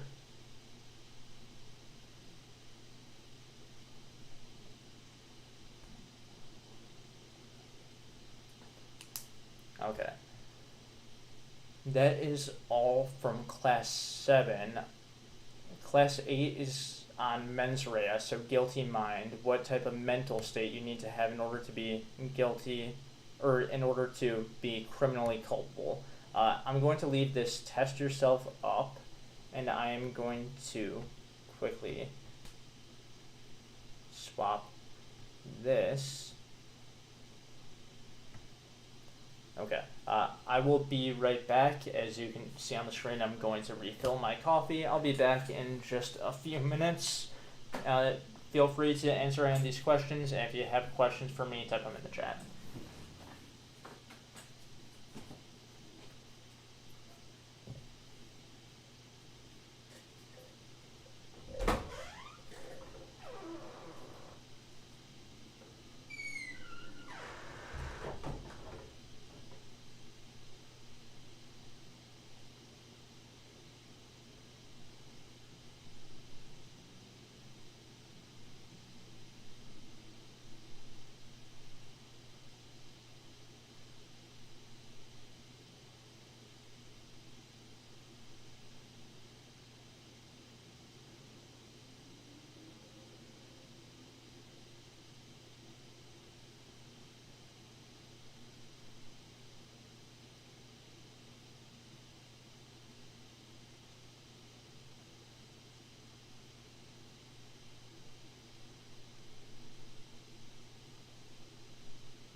Alright, I am back. Let me get rid of this, put that back. I eventually need to get an actual desktop set up so that way I can have OBS on like a different monitor and stuff and not need to keep switching back and forth and having you all see that. But before then I should probably get an actual camera set up. I have another camera, but I don't have the HDMI cord necessary for it, so I'm going to order one of those and see if that works so that way I can get a better quality camera than this that I have going on right now, so that way you all get to see my pretty face and don't have to stare at the like 320p pixelated version of me that's coming through. But alright, let's keep moving on. We already talked about actus reus, so now we're moving on to mens rea. This is Latin. It typically translates to guilty mind. There are a couple of different ways that we interpret this. Broad mens rea is the blameworthiness of one's choice to violate the criminal law, and then narrowly mental state necessary to have committed a specific crime. Typically in criminal law, we look only at the narrow sense of mens rea, so we look at what type of mental state you need to have when you're committing this crime in particular, and there are a couple of different standards that we have for that as well, which I'll get to in a minute. But first, let me start my mens rea notes. Okay, mens rea, broad sense, blameworthiness of a choice to commit crime.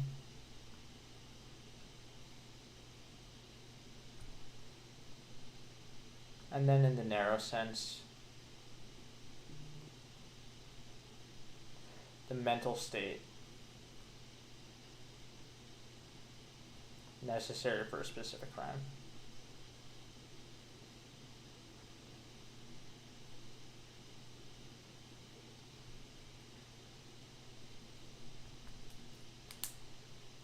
Okay. Now let's get into it. Since mens rea is about the mental state of an individual, it's damn near impossible to prove.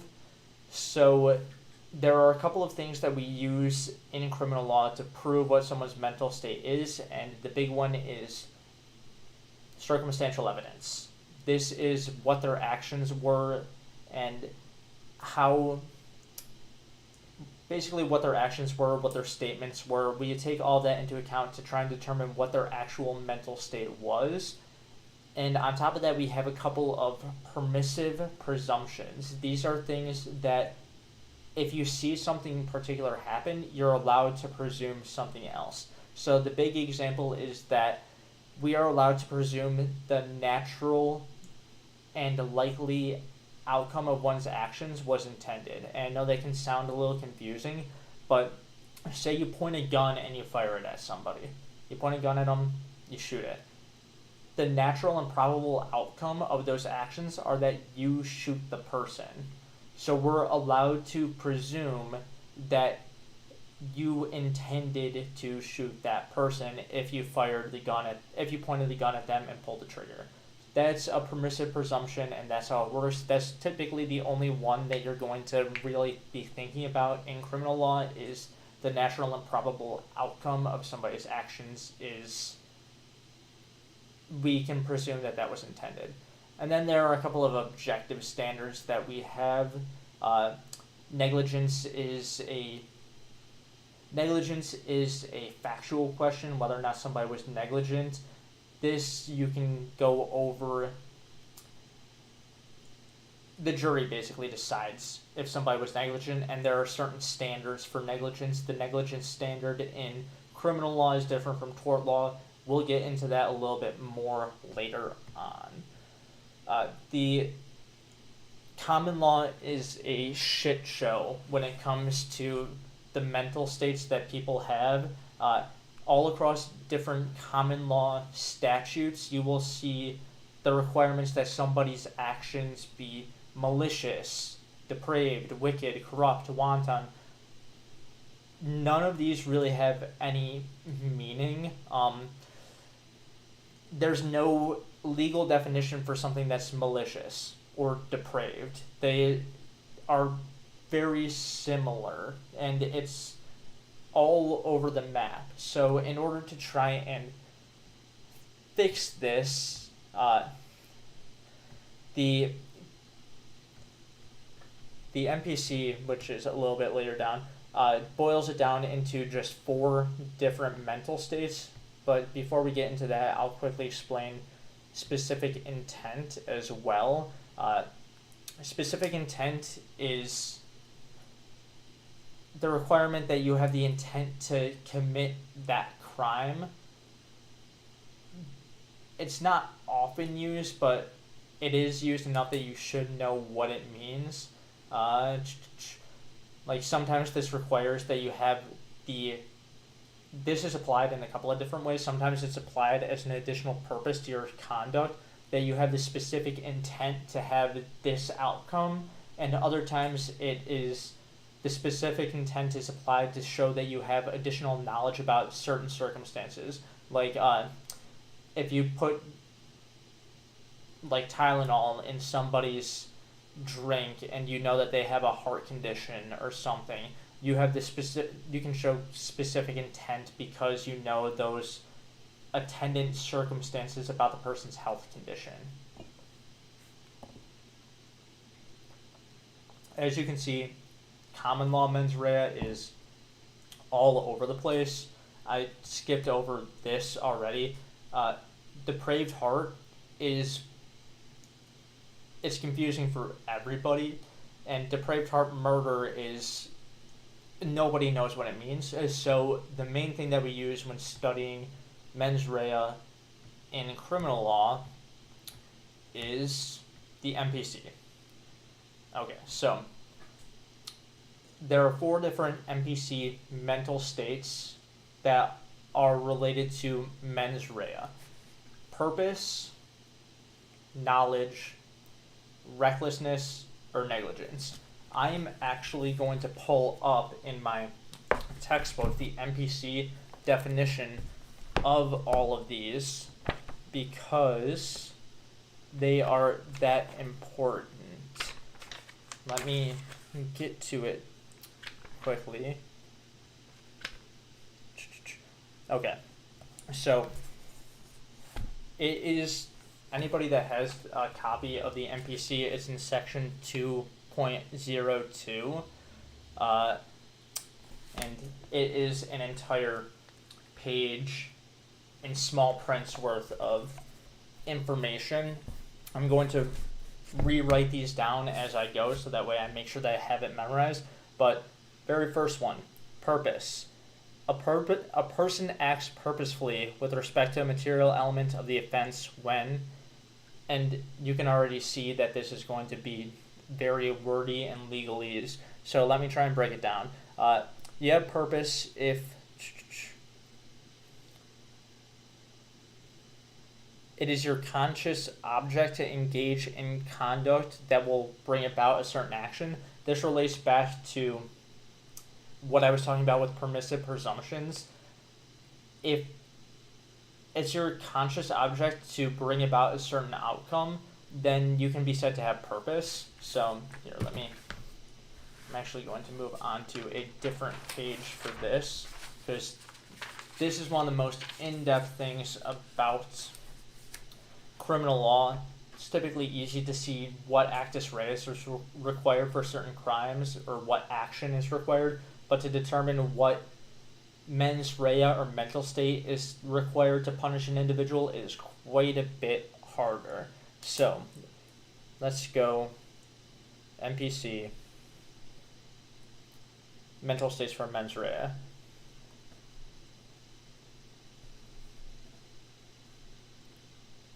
It's important to understand these, though, because these will be applied to every single type of crime that we see in the future. They will all have some connected mental state or some required mens rea.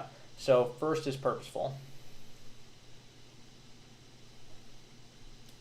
And I'll actually pull this up in my old notes as well, because old me probably wrote this very... Actually, old me probably didn't even have notes on this.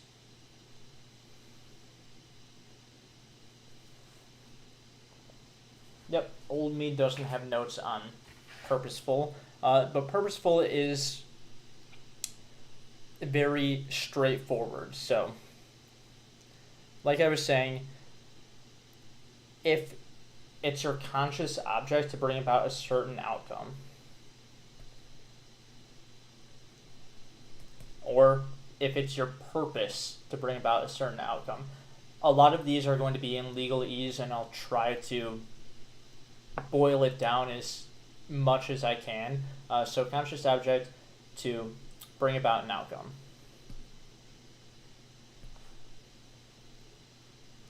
So if it's your purpose or your intent to bring about a certain outcome, then you can be said to have acted with purpose.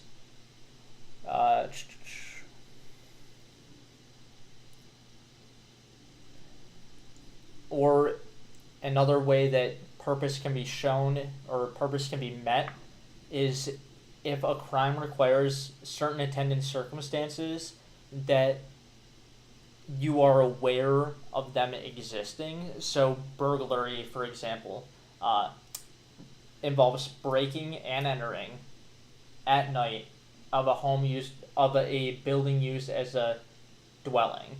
So breaking and entering, those, we'll set those aside for now, but the attendant circumstances of at night and of a building used as a dwelling, if you know that it's nighttime and you know that somebody lives in this house, then you can be said to have the purpose of committing burglary because you're aware that it's nighttime and you're aware that this is a house and you're already breaking and entering. So purposefulness can be shown is if you're aware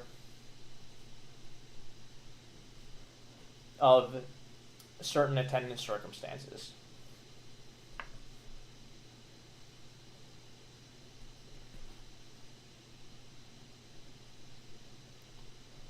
Moving on to the next one, we have knowledge.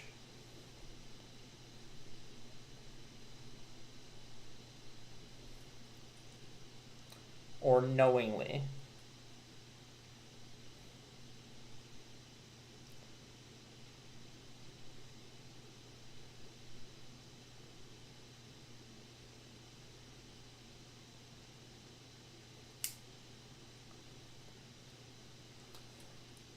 The first part of knowledge is the same as the last bullet point from purposeful. If the element of the crime involves attendant circumstances, you're aware that the conduct is of that nature.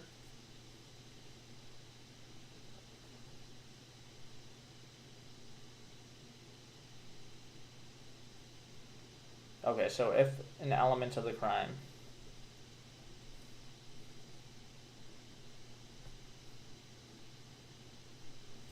involves the nature of your conduct,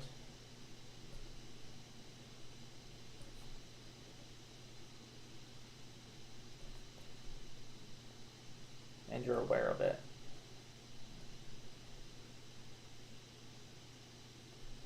and you're aware that your conduct is of that nature.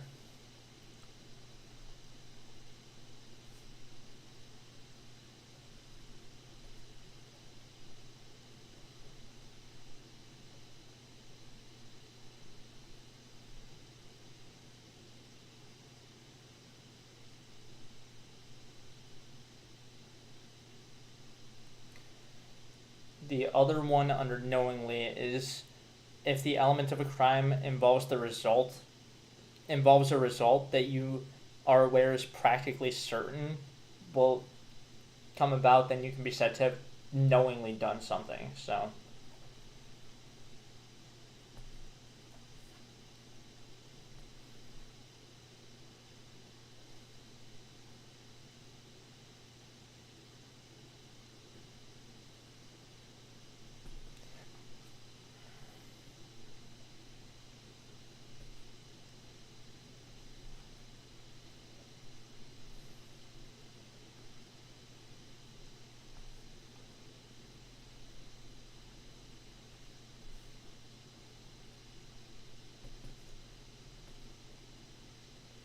I'm just realizing that this is probably broken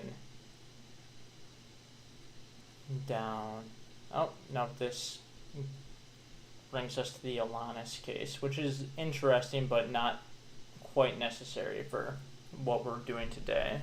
So let me finish breaking down these types of mens rea, and then we'll skim a little bit forward.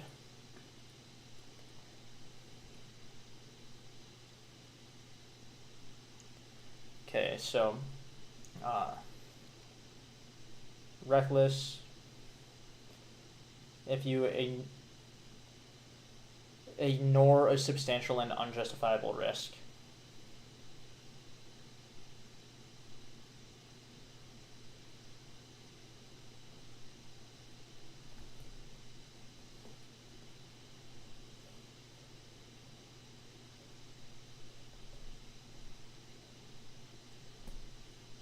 That you have knowledge and that you're aware of.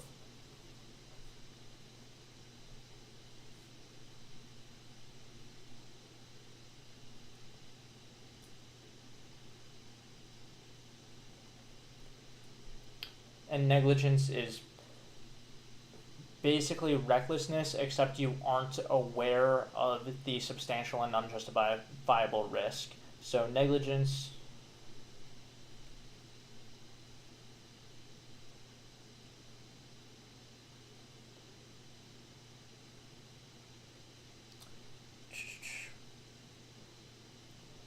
when you should be aware.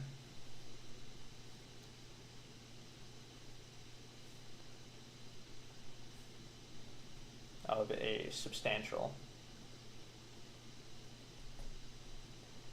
and unjustifiable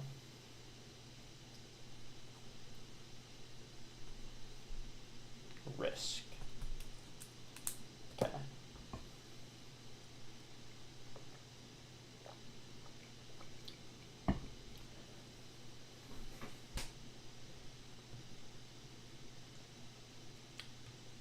Today is already far more productive than yesterday was in terms of studying. We already covered more material today than we did yesterday, and we've only been at this 2 hours, and yesterday I did over 3. So let's move on to Alanis. This is an interesting case.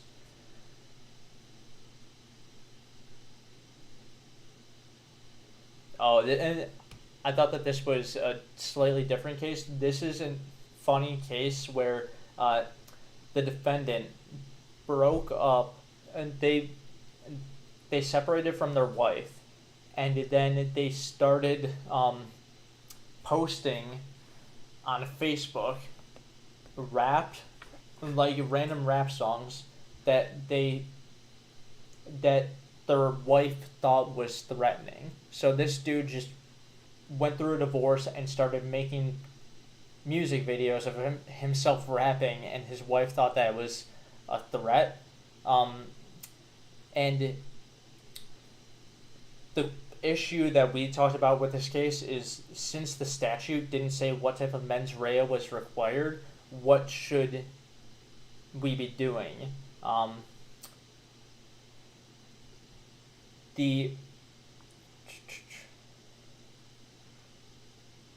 The court decided that if the statute is completely silent, then a mens rea of at least recklessness is required to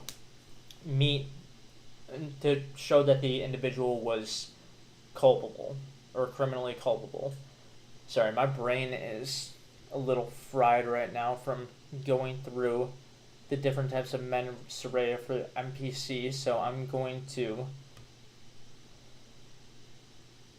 chill a little bit and just think this through before I try and explain it.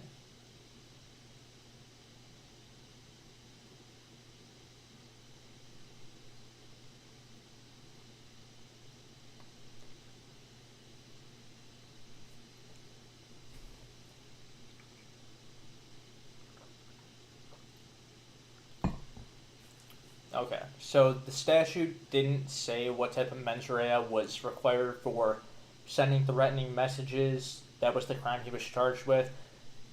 So the court tried to figure out what mens rea was appropriate, i.e., what type of mental state the defendant needed in order to be found guilty or criminally culpable of the crime in question. And since they said that typically torts require negligence, therefore at least a step above that is required in criminal cases, and that's recklessness. And since recklessness, you need to be aware of a substantial and unjustifiable risk, the defendant needed to be aware that the messages that they were sending were threatening. So in this case, since there's no evidence that the dude knew that the raps he was posting were threatening, he couldn't be charged with this crime. If the standard was a little bit lower, like if he should have been aware, then that would be a negligence standard, but the court said that that was too low of a standard and would unfairly punish people.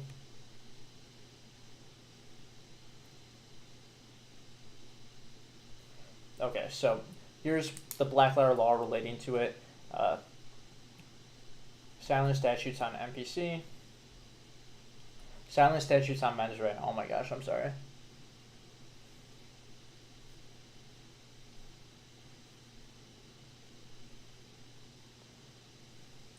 Recklessness above. Recklessness or higher is required.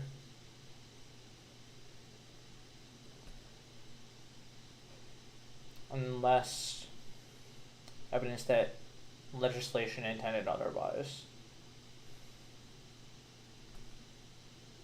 Unless evidence of other legislative intent.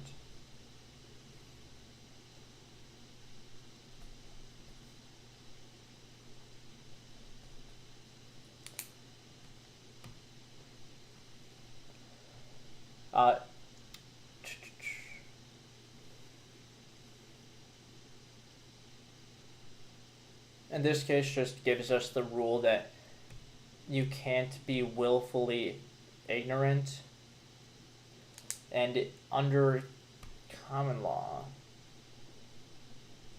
Okay, this is one of the areas where we first start to see major differences or actual differences between common law and MPC. So let me copy these down.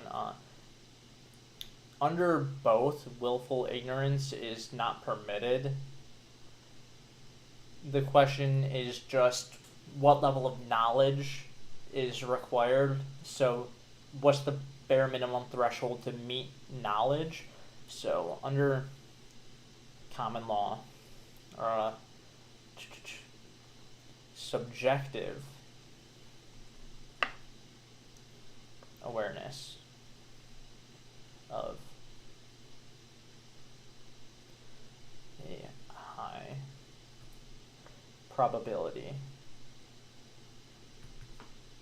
of a particular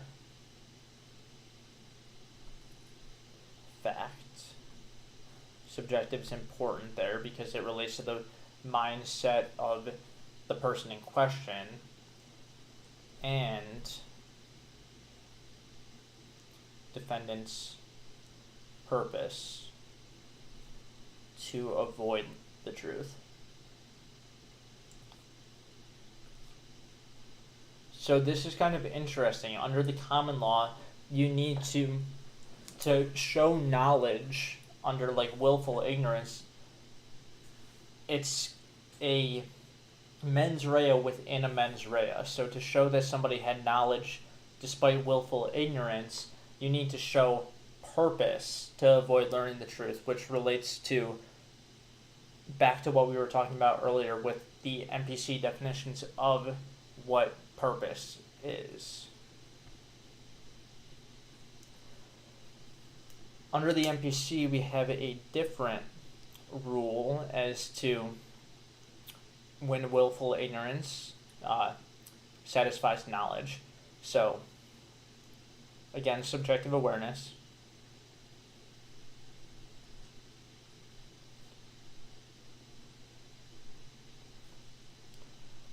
Of high probability of fact.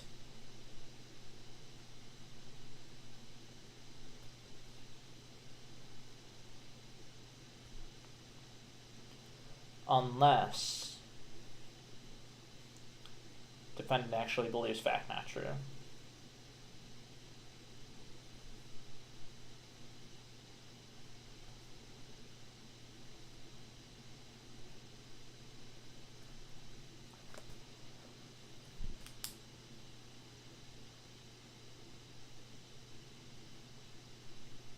Okay, so the big difference here is that under the common law, you're required to prove that the defendant had the purpose to avoid learning the fact in question.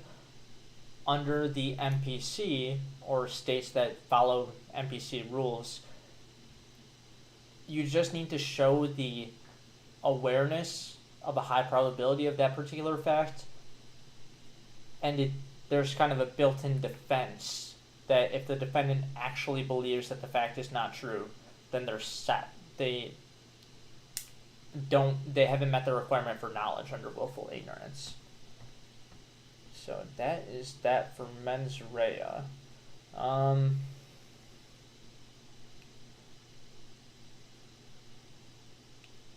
Do I want to go over strict liability with you all? Strict liability is really straightforward. I don't think I'm actually going to take very many notes, but it's beneficial to just skim through it anyways.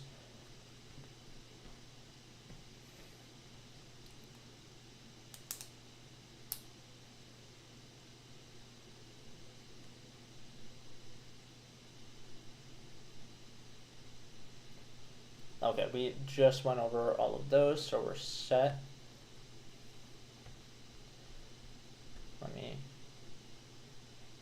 Okay, and this is a great breakdown of the different types of mens rea underneath the NPC.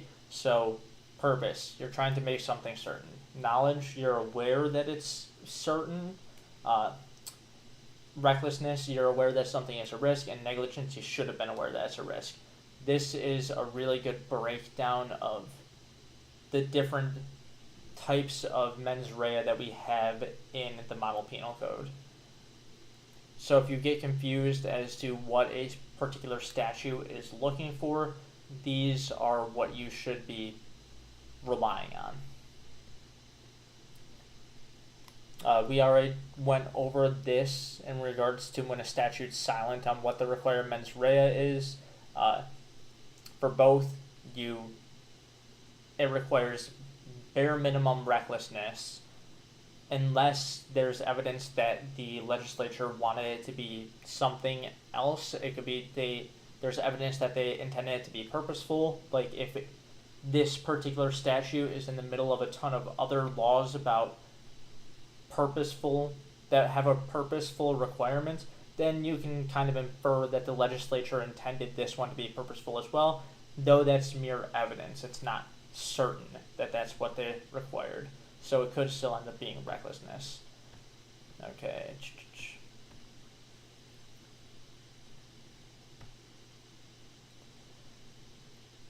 Certain places you can infer that they intended strict liability, but that typically only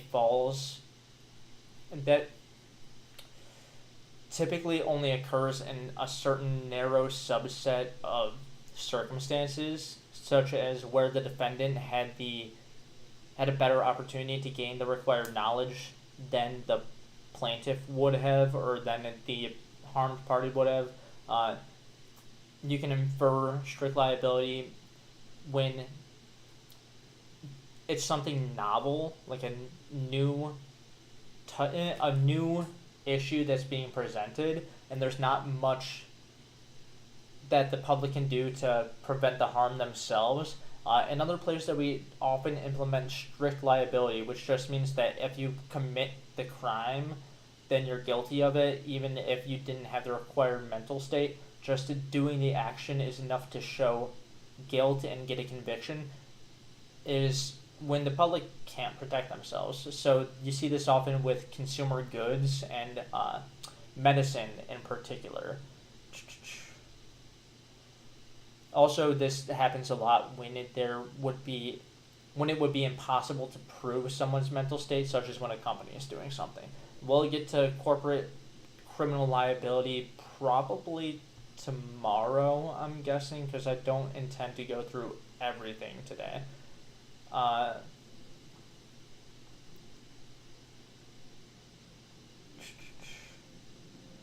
These cases are just questions of whether they should be strict liability or whether they should have a different mens rea associated with them. And we get a couple of interesting rules out of them. So strict liability is inapplicable to traditionally criminal conduct. So anything that's traditionally criminal, we already have mens rea associated with them, so we aren't going to hold people strictly liable. We already have rules in place. Strict liability is needed to impose new duties of care. So when something's novel, we will impose strict liability. The big one that's coming out now is like cryptocurrency. We're holding companies strictly liable for issues relating to that, and also individuals. If there's a statute that says that you can't sell a certain type of cryptocurrency, oftentimes we will hold individuals strictly liable for it because it's something new and we don't really have a big background of law, so we want to be stricter on who has the duty of care.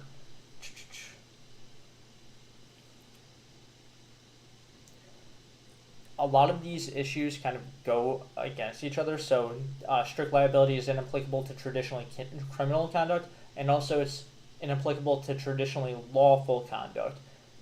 That makes you question where strict liability can even be in place, and that's when there's something. Oh, I thought that he had it on the PowerPoint, but that's when there's something new and novel, like when there's a novel issue coming about. That's when we typically impose strict liability, or in some of these other circumstances where the defendant has the massive knowledge gain. Strict liability typically applies more often to companies than it does to individuals, but it can still apply to individuals in certain situations, such as when it's a new issue that's arisen. So now that strict liability is done, we're going to cover something that's pretty confusing for a lot of people. This is mistakes of law and attempts. Okay, you know what? I think that there's a better chart that he has in one of these next upcoming sets of slides.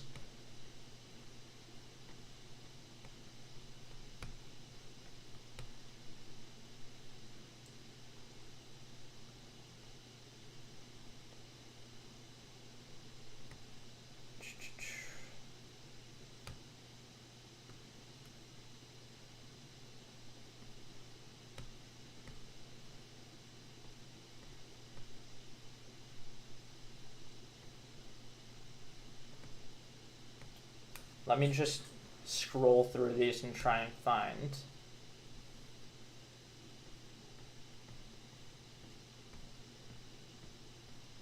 what I was looking for. Is it even in the next one? I remember that a bunch of people had issues with mistakes, so he added extra slides to one of the PowerPoints. It might even be the next one. I'm guessing it's going to be here. We'll take a look. Oh. All these announcements.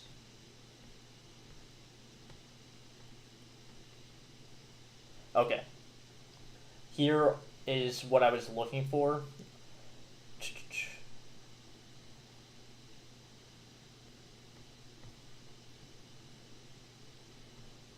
Okay, these two slides are what I was looking for. There are mistakes of fact, mistakes of law, things that are legally impossible, and things that are factually impossible. And this slide helps break them down.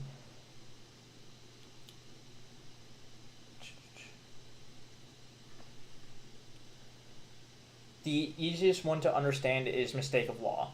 This is when you don't think that something is a crime. Okay, so I'm actually going to copy this verbatim down into my notes because this is one of the most confusing parts of the class. Mistakes versus impossibility. All right. So,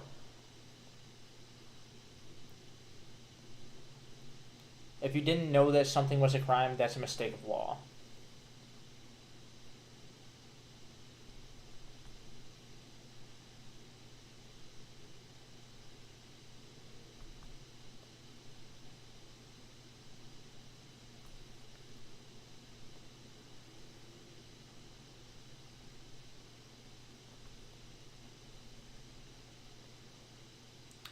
If you didn't think that what you were doing was a crime, then hang on. If you didn't know that what you were doing was a crime, then that's a mistake of law.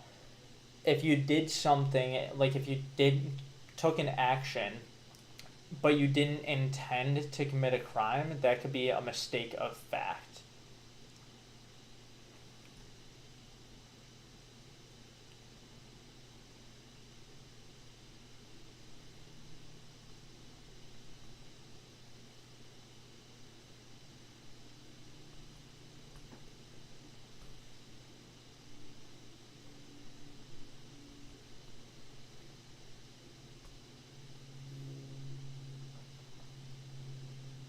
And we'll get into which of these are exculpatory and which are inculpatory. That'll be on the next slide.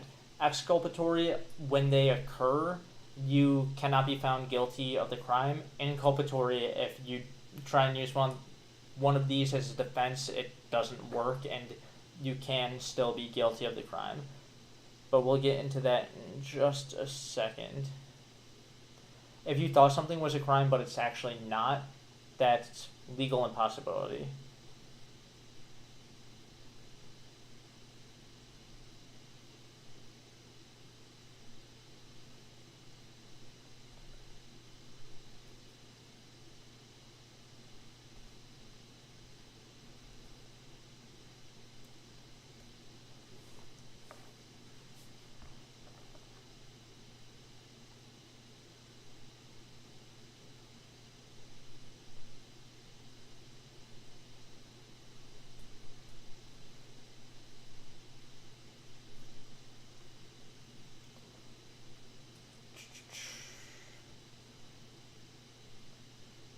If the crime that you were trying to commit was impossible to begin with, that's factual impossibility. So if you're trying to commit a crime, but the facts of the circumstance make it so that way you can't and never could, that's factual impossibility.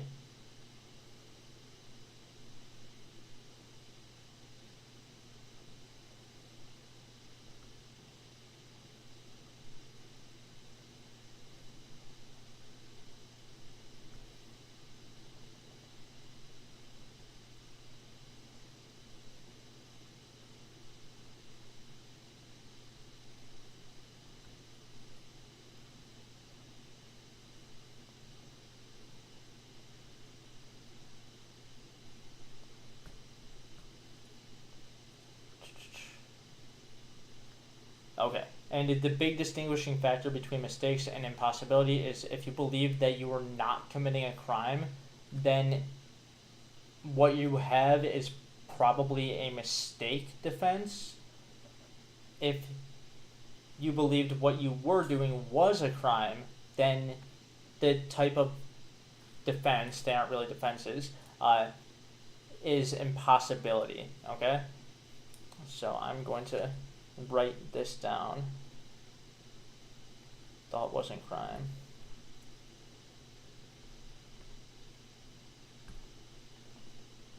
Thought was crime. And there are, okay, only 2 of these are exculpatory, which means only 2 will help you out in a defense case. 2 are inculpatory, which means that they won't happen.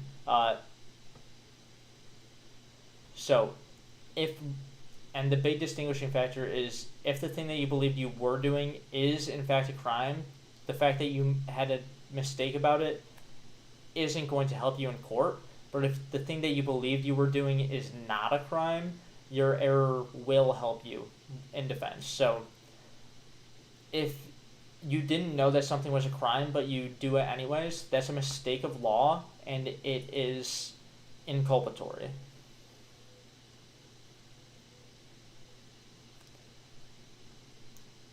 If you were trying to commit a crime, but the factual circumstances would have made it impossible, like you're doomed to not be able to, then that's also inculpatory, and that's your factual impossibility.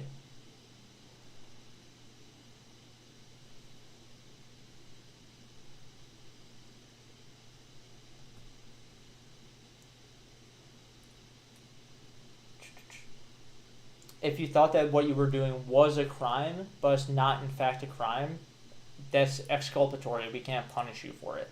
So if you think that, if for some reason you think that walking alone at night is illegal, and you think that you're getting away with a crime by doing it, we can't punish you because it's not actually a crime. Even though you thought it was a crime, there's nothing for us to charge you with. So there's no crime there. And that's your legal impossibility. So, and that's exculpatory.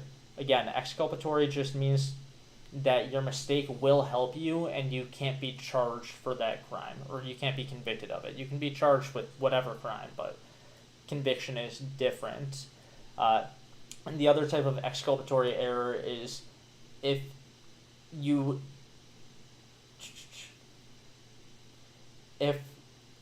were doing something but you didn't intend to commit a crime, like you were taking an umbrella from a stand outside of a restaurant, and you thought that you took your umbrella.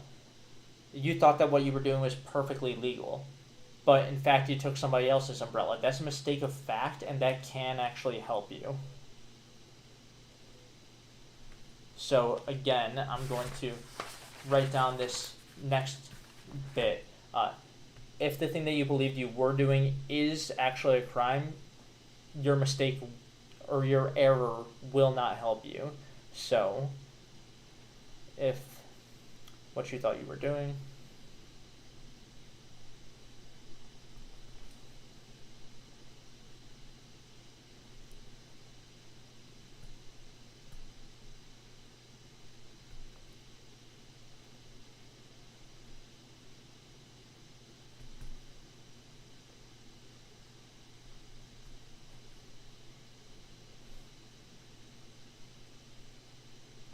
and if what you thought you were doing is not a crime,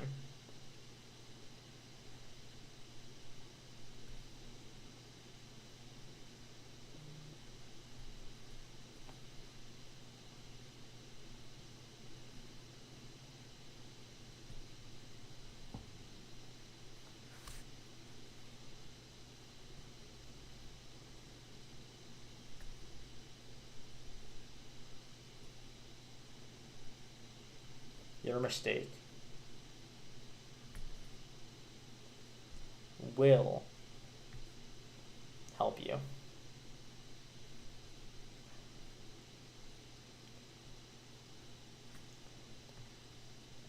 Again, sorry for taking so long on that. I wanted to make sure that I had that down. Again, that's one of the most confusing parts of the course, so I wanted to take a little bit of time with that. I'm going to jump back to a previous slide and quickly copy down the black letter law for attempts. And we'll explain attempt, but before I get into that, I am going to take a quick break, run to the bathroom quick. If any of you have any questions on exculpatory or inculpatory, any of those errors, let me know. I'll explain that when I get back.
Alright, I'm back.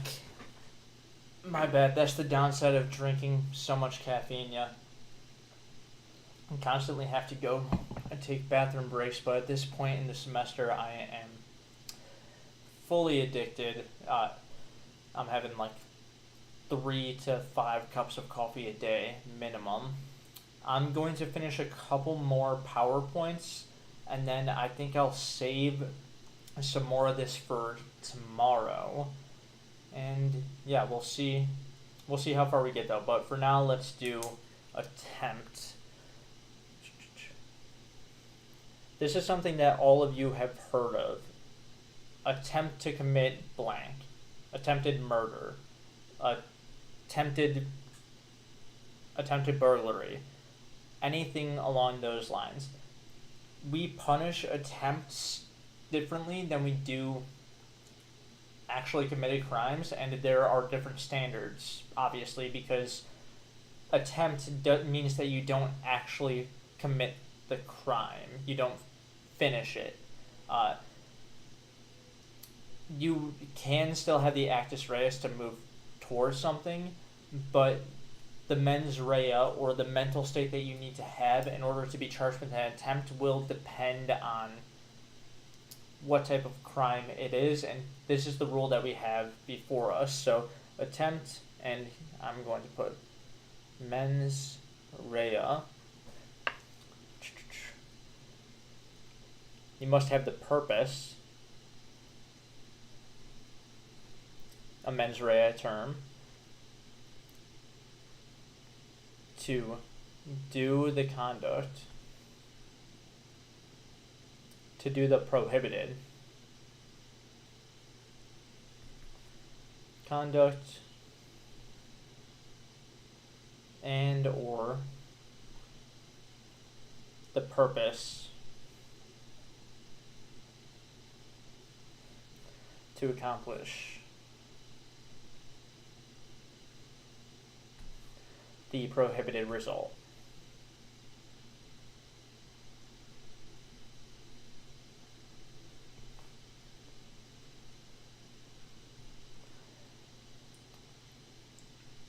Plus you have to have the mens rea required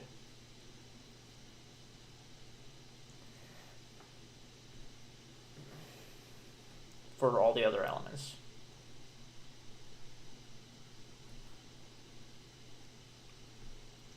So back to our burglary example from before that requires knowingly breaking and entering a dwelling or a building used as a dwelling at night.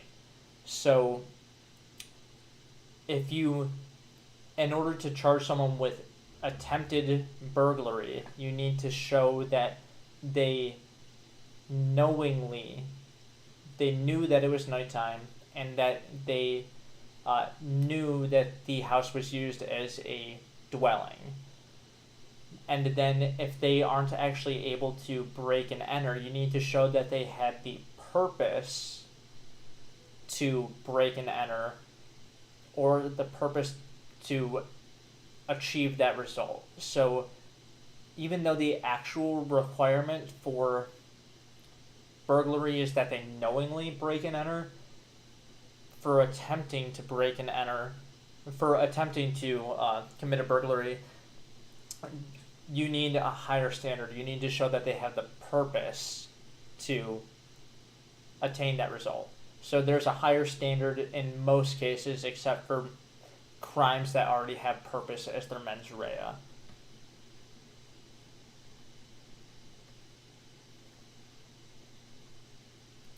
And we have a couple of cases regarding this, mainly talking about what the intent was of the defendant and whether or not that's enough to meet the purpose requirement. This first one is, did this individual who had HIV and slept with multiple women, did he have the intent to murder those women? By the way, this wasn't consensual, it was rape. But did he have the purpose, the intent to murder those women? No, at most he was reckless. He didn't intend to kill them. He intended to rape them, which he met the purposeful requirement for rape, but he didn't for murder, because at most it was reckless. He knew that there was a substantial and unjustifiable risk that the women would die from HIV, but that wasn't his purpose or his intent to have them die.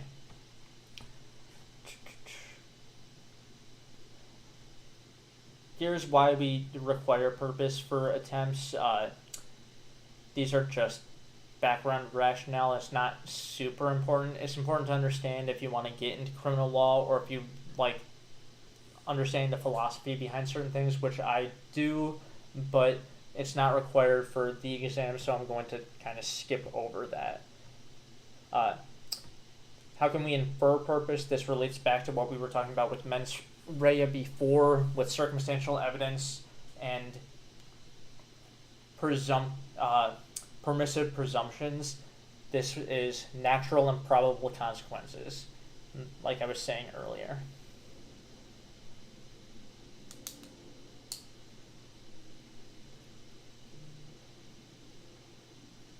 Let me...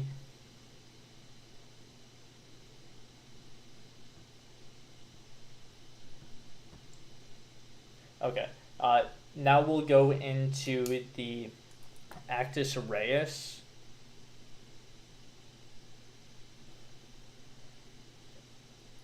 For attempts, this is the action that you need to commit.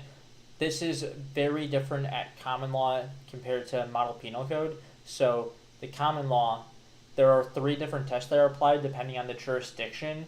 So this is the action that you need to commit in order to show that you are guilty of an attempt. The first one that we see, which is not that common, is the last act. So in order to meet the actus reus requirement for an attempted crime, you need to be taking the last action. You need to act on the last act in order to meet this requirement. For most jurisdictions, that's too far down the line. They don't like it, so they go with one of the other two. The one is the equivocality. So this is what your confidence is in that action actually bringing about the resulting crime. It's pretty similar to the last one, proximity, except equivocality is more of a thought process one.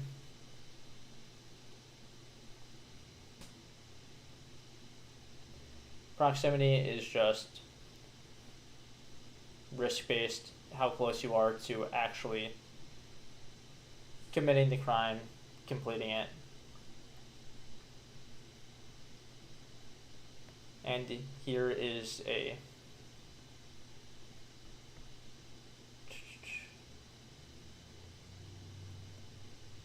we have these quite often. They're practice hypotheticals. I'm going to skip over them because I'm going to do the practice multiple choice probably tomorrow based on the pace that I'm going at, unless I hit a second wind here in a little bit, but we'll see. Here's where the difference is. Under the MPC, the actus reus for an attempt is a substantial step, which is strongly corroborative of a criminal purpose.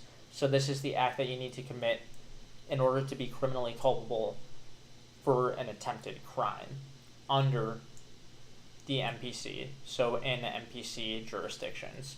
I know that everything that I'm saying is probably legalese to most of you and you don't understand any of it, but I appreciate you sitting here through it with me anyways.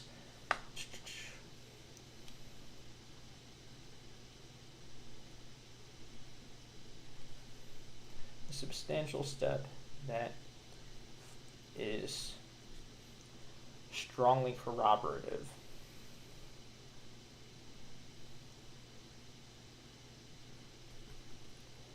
of a criminal purpose.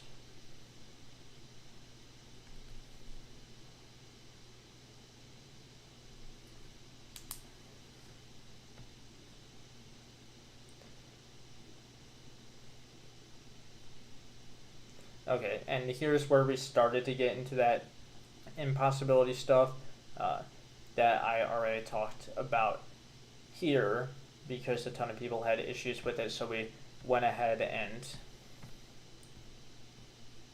went through it here. But okay, let's move into a couple of different types of crimes. These are solicitation and conspiracy. These are closely related to attempt, but we kind of view them differently. Solicitation is you solicit another individual to commit a crime, and conspiracy is you are part of a group of individuals that are all working towards the commission of a crime. So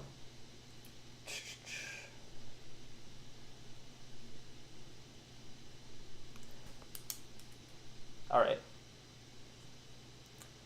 So here are the different. Most of the time we view solicitation under attempt, so we apply solicitation. We apply the attempt doctrine on mens rea and actus reus to solicitation, and here's the examples of that. Under the under the common law, the test that we have for actus reus. One of them is proximity. And as was decided in Davis, this case up here that I kind of skipped over, mere solicitation is not dangerously proximate to the commission to a completed crime, so it doesn't meet the actus reus requirement, and therefore just soliciting something isn't enough to charge somebody with an attempt. So let me note this down.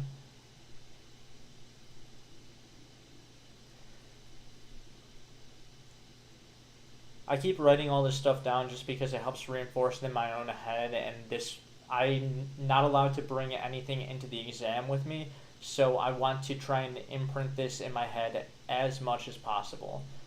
So, solicitation as an attempt. Common law, mere solicitation. I'll explain the NPC one here in a sec. Is not dangerously proximate to a completed crime.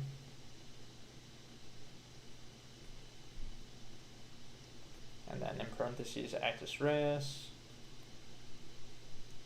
And then under the NPC,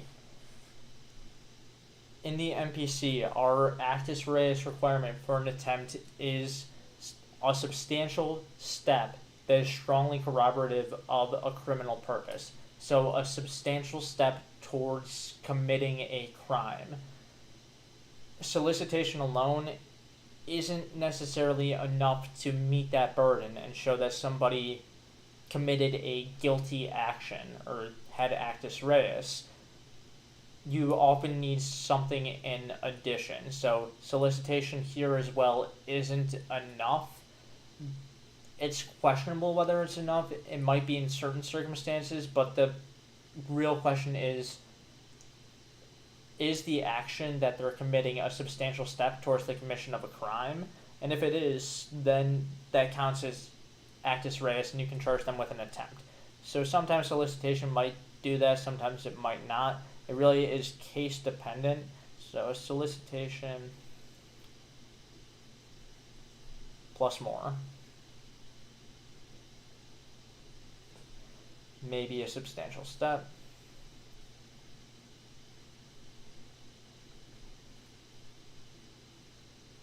Alright. Solicitation as a separate crime, though, is different. Even if you can't use the solicitation to charge somebody with an attempt, you can charge them for solicitation separately, as it's a separate crime. The reason why we separate them is because one we punish more severely and the other we punish less severely. Attempt we punish a lot more severely than solicitation in most cases, because attempt you're actually working towards the effectuation of that crime. Solicitation, it's a bit more arguable that you're further away from it, but there's still some moral culpability that goes along with it, so we still do punish it. So I'll break down this here in a second. Solicitation as a crime. The mens rea for this is the same at both common law and under NPC jurisdictions. The mens rea is the purpose to facilitate the commission of a crime, so your mental state needs to be you are purposefully trying to make a crime happen. Purpose is the main mens rea term right there. It is your goal to facilitate a crime and make a crime happen. So let me jot that down. Purpose to facilitate a crime. Now I'll go over actus reus here in a sec. The actus reus, so the actions that are required to show that you solicited something. So your guilty actions are when you command, encourage, or request another to engage in criminal conduct. So that's all you need to do. If you tell somebody to engage in criminal conduct, you encourage them to do so, or you ask them to do so, then you've committed the guilty action that is associated with solicitation and can be charged and convicted of solicitation. So I'll jot that down. And this is all pretty straightforward. When you think of solicitation, this is what you would think. The only tricky part about it is the purpose aspect under the mens rea. So, actus reus, command, encourage, or request someone else. Engage in criminal conduct.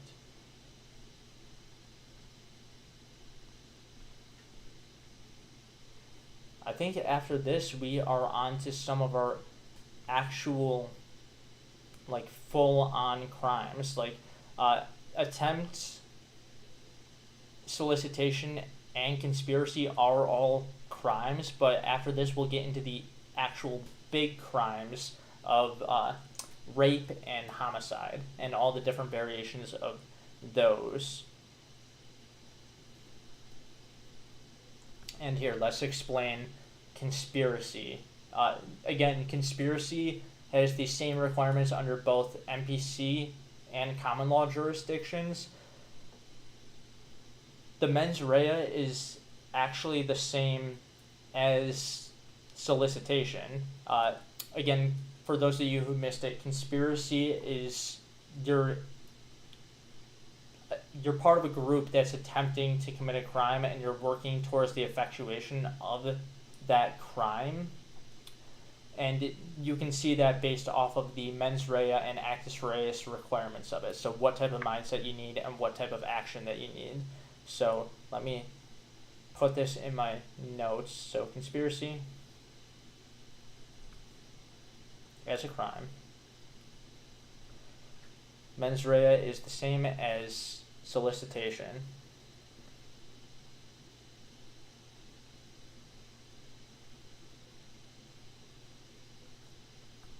So again, you need to prove purpose, that it's their actual intent to facilitate a crime, to charge somebody with conspiracy.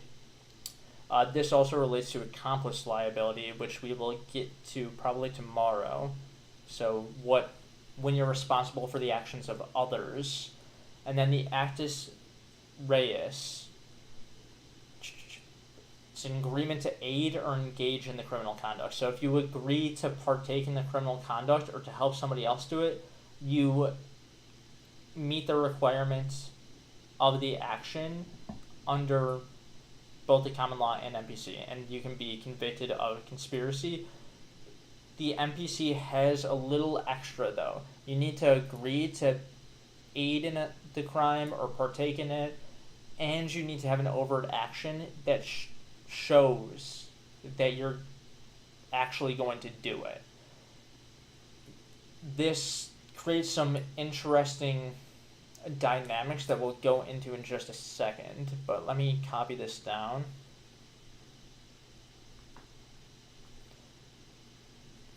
Agreement to aid or engage in criminal conduct.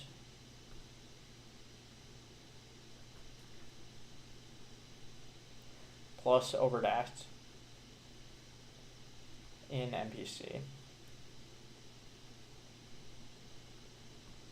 So in common law jurisdictions, merely agreeing to aid or engage in criminal conduct can get you a conviction of conspiracy, so long as your purpose is to facilitate the commission of a crime. In model penal code jurisdictions, just saying that you're going to partake in a crime isn't enough. You need to actually act towards it. So that's a separate action entirely that you need to add on top of it. It's not entirely clear how you can agree to aid or engage in criminal conduct and not meet the purpose requirement in the purpose requirement for the mens rea, but that's not an issue that I'm going to solve. Again, when can we infer agreement? And this is just relating. This is relating to like permissive presumptions and circumstantial evidence.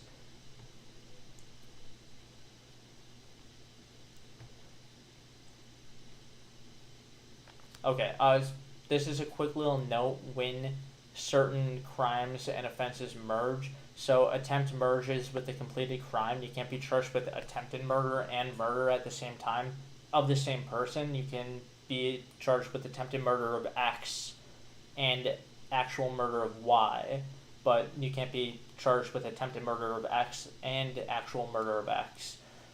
Solicitation merges with conspiracy. So if you, or the completed crime. So if you solicit that something occurs, but the actual crime does in fact happen, you can be charged with either conspiracy or the actual crime, and conspiracy doesn't merge with other crimes. Okay, so that is everything on solicitation and conspiracy. Let me see how many of these we have. 26 total. Okay. Now that we are done with, that was the end of everything theoretical that we have for this entire class. Now we are on, this also re-explains the errors that we were talking about earlier that a ton of people had trouble with, but now that we're done with all the theoretical stuff, we're on to our first actual unit of a full-on crime, and the first crime that we really dive into besides solicitation or conspiracy is rape. And with this, there are quite a few differences between the model penal code, and the common law. Before we jump into this, any questions from anybody on any of the theoretical stuff that we spent the last 3 hours going over, or any questions on anything in general? All right, if you have any, just pop them in chat, but until then, I will get moving into this. Again, at this point in the stream, or if you're watching the recording later, here's a content warning. Some of this will be a little bit more it's a little bit more graphic, so I'll try and skip over most of the graphic parts of this and just go over what the law is, and if anybody has any issues, feel free to pop out of chat for a bit or write a comment and let me know, and I'll skim over it. Again, this is where we see some major differences between the common law and the model penal code. Rape at common law has a different set of requirements than the MPC does. So let me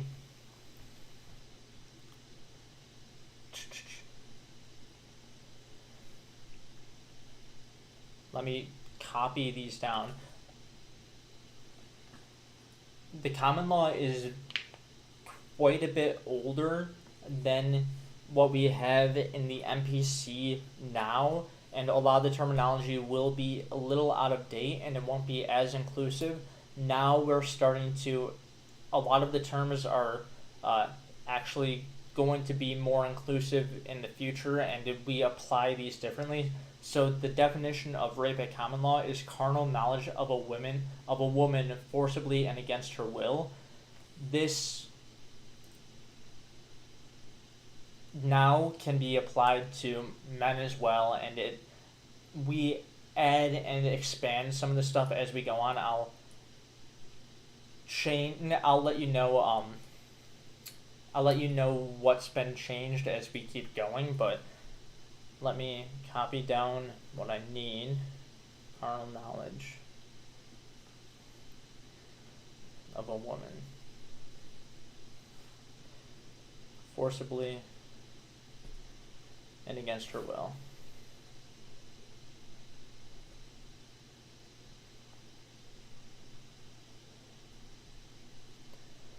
Again, this has basically been unchanged until 1950s. Then we started adding in male victims and not just straight up sexual intercourse. There are other sexual acts that are now covered under rape at the common law.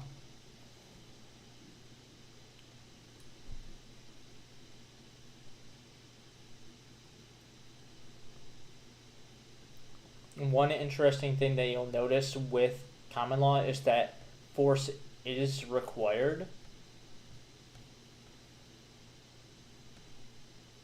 And we'll get into some of the distinctions with that later on as we go. And here is the definition of rape under the Model Penal Code.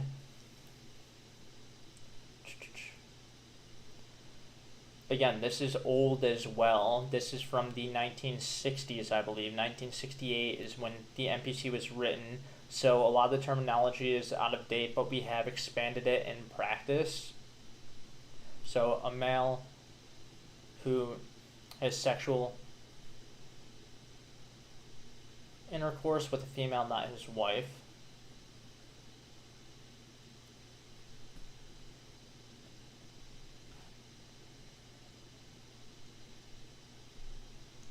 Not his wife.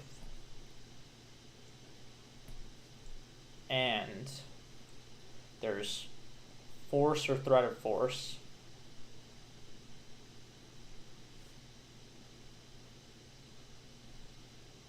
Drugging or intoxication.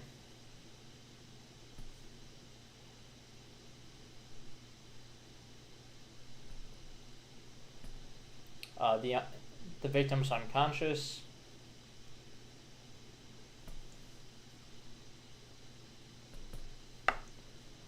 Or the victim's under 10.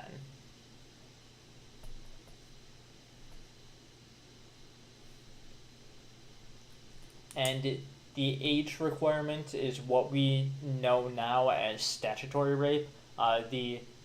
This is the bare minimum.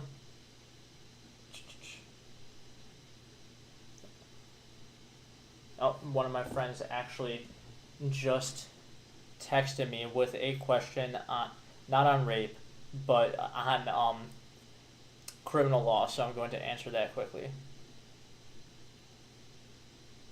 It was, do you remember what status relationships were close enough to allow omission to be actus reus? And this is a good refresher for all of you. They were adult parent to minor child.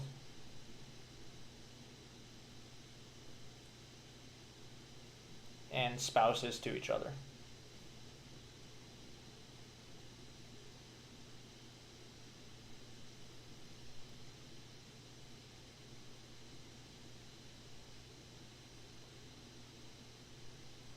Okay. Sorry about that, but hopefully that was a good refresher for all of you. Back to what I was saying. Oh, he said thank you. Let me.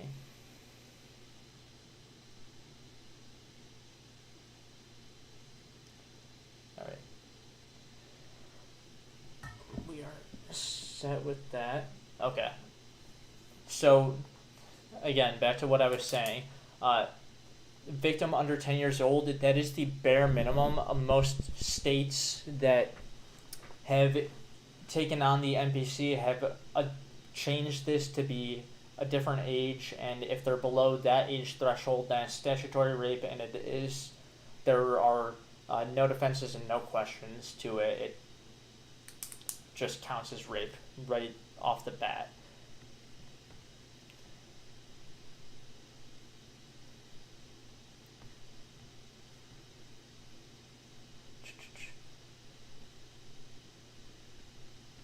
I'm trying to remember if the Arizona Penal Code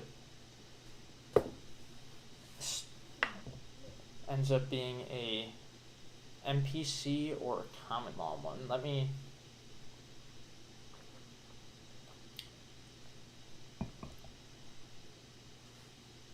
to me this feels more like common law, but I'm forgetting exactly.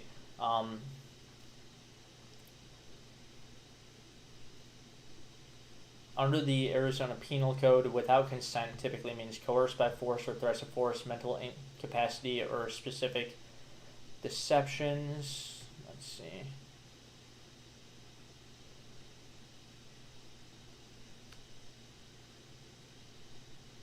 Okay, we have a couple of different levels of force that are required to meet the force requirement in the rape, and to meet that standard, this varies again between the Model Penal Code and common law. This point onwards, we are going to have a lot of differences between the two, and that's what the bulk of the studying and notes are going to be on, is the differences between the Model Penal Code and the common law. So I'm going to copy these down. So common law, force requirement. I also have these in my notes over here, but rewriting it helps me remember it. So force requirement in rape is whatever amount. We'll see examples of these in cases as we move forward. Whatever amount is needed to overcome the victim's resistance.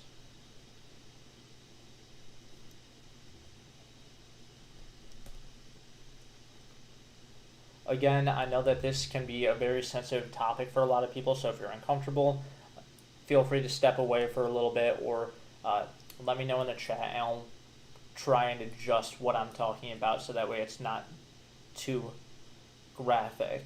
Under the Model Penal Code, we have a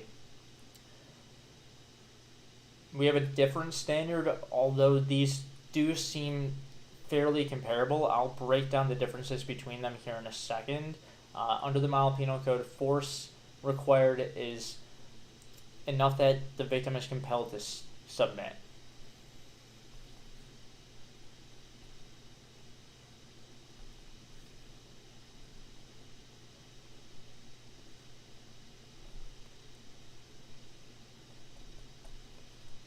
Okay.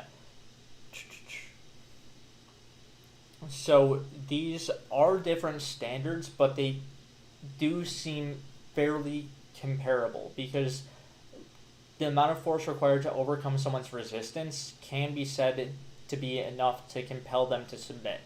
But by and large, the MPC standard is lower than the common law standard, because anything that compels them to submit, it's a little bit lower. You can compel someone to submit without completely overcoming the resistance. They don't, most of the time they aren't actually required to submit, but what would compel them to.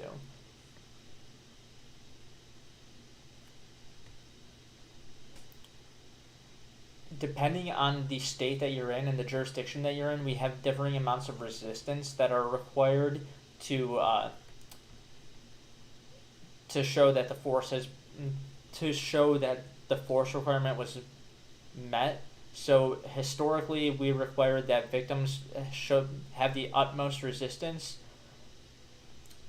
Most jurisdictions nowadays say that so long as you reasonably resist, you can prove that the force requirement occurred, and this is a substantially lower burden, and it helps a lot of victims actually try their abuser and get them convicted.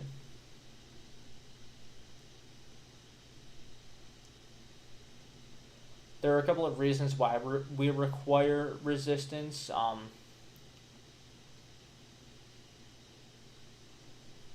One of the big ones is that it serves as a corroborative function to what the victim is saying, instead of just focusing on their words.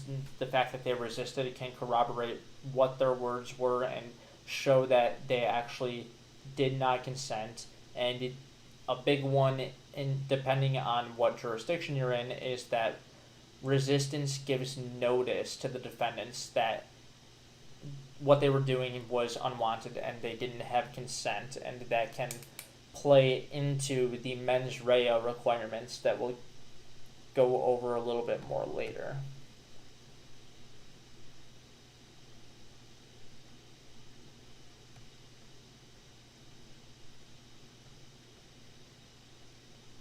I'm just skimming through these quickly. I'm also going to pull up my old notes so that way I can see what I had when we got to this in class.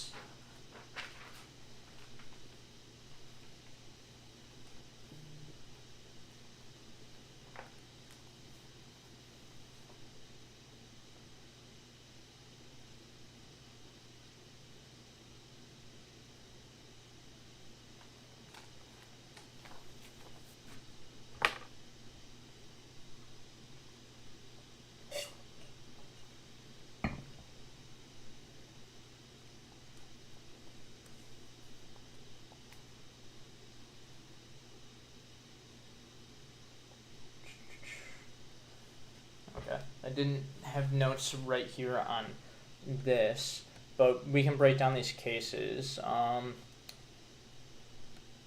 This boils down to what we covered in the next class, I'm pretty sure, which are the 4 models of consent and how different jurisdictions measure the consent requirement.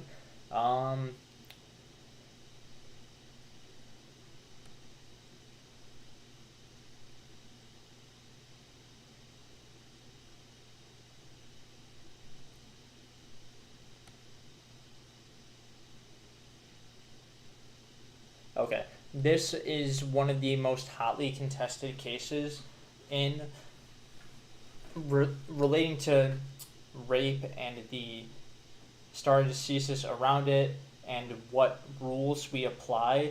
The question before the court was, did the defendant use force or threat of force? And there's a lot of evidence that goes into this.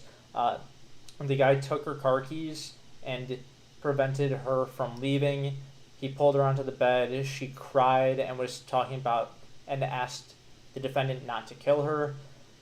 He lightly choked her in response. That was contested in evidence, and she asked if he would let her go if she complied, and he responded affirmatively.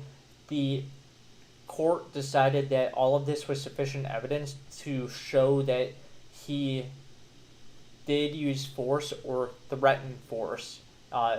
They said that the jury could find that all of this evidence together was sufficient to show either force or that Rusk, the defendant, had threatened to use force. And that relates to... Oh, hey, Joy, welcome back. All of that relates to... Here's how the evidence relates to showing that force or threat of force actually happened and how a jury could come to that conclusion. Also, again, we're going through facts on very gruesome and graphic cases, so if any of you have any issues, please let me know, or please feel free to step away. I'm going to keep repeating that anytime that I see the viewer count go up, just in case any of you have any issues. But the fact that Rusk took her car keys was intended to immobilize her. That could be construed as a threat of force. He pulled her onto the bed and began undressing her, and she cried. And the fact that he lightly choked her. Lightly choking her could be seen as force in and of itself. And the totality of the evidence that she was afraid and viewed this as a threat, thought that she might end up dying, shows that he could be threatening force at the very least. The dissent disagreed. They didn't think that the jury could find that there was actual force or threat of force, and they have one of the most absurd lines in any case, and in that the dissent said that taking the victim's keys and looking at her in a dangerous manner was part of ordinary seduction. And they thought that the victim needed to resist until the defendant actually manifested an intent to use physical force. They had a much higher standard on the victim than the majority did.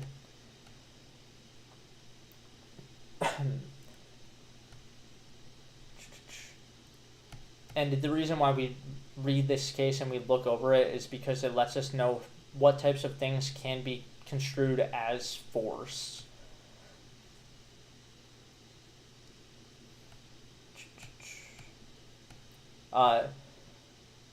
We also have a couple of other cases that talk about when something's force or coercion.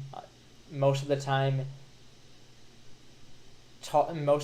authority over someone isn't enough to illustrate force, threat of force, or coercion. It only can in certain circumstances.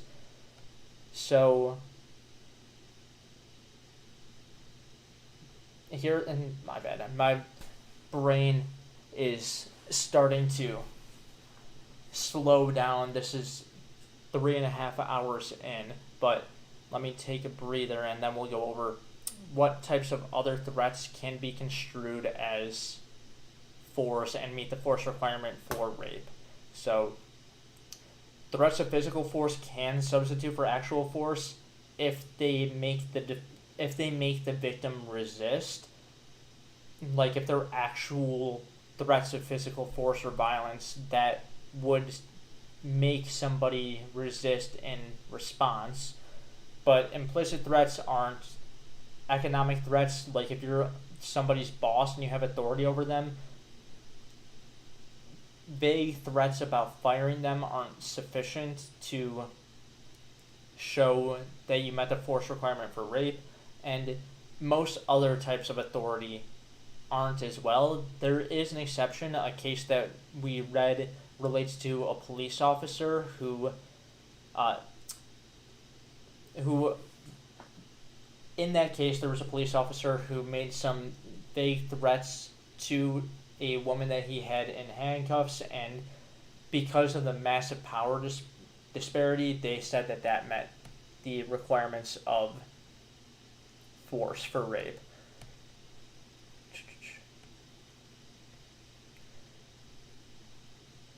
Typically, the common law is a lot more forgiving and allows a lot more stuff to count as force and meet the force requirement, but the model penal code doesn't, and instead they add a second type of offense that is known as gross sexual imposition. This replaces a lot of the stuff that would be rape under other types of force requirements, but instead it's just a different charge. So any threats that would prevent the resistance by a woman, we also use this with men now, of ordinary resolution, or they know that she's unaware of the sexual acts being committed upon her. So like if you trick somebody, this can also work as a charge against them. Sorry for being disjointed at this point. I'm starting to slow down. I'm out of coffee and I've been at this for quite a while, so I might do maybe one more PowerPoint and then we will see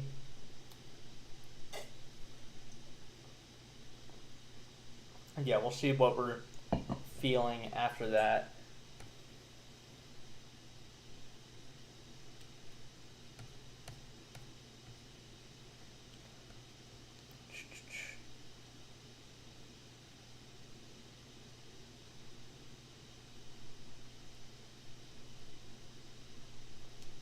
Okay, again, these are just some questions that you can ask yourself to see how much you understood the last set of slides.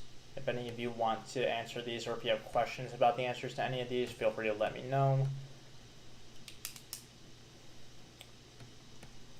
I'm going to skip through here because these are answers to those.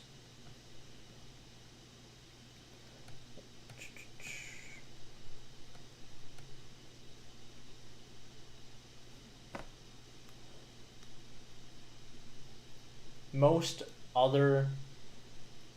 of the other stuff that we talk about relating to rape is the consent issue.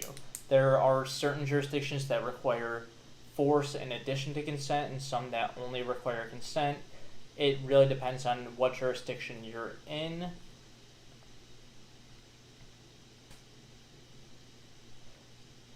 Let me...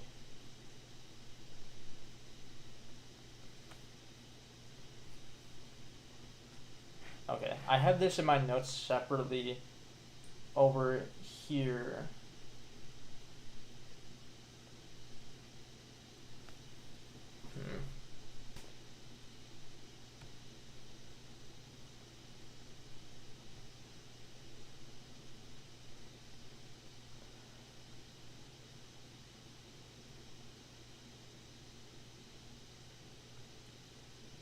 Sorry, I'm just skimming through this and seeing how I want to approach this set of slides and this set of information.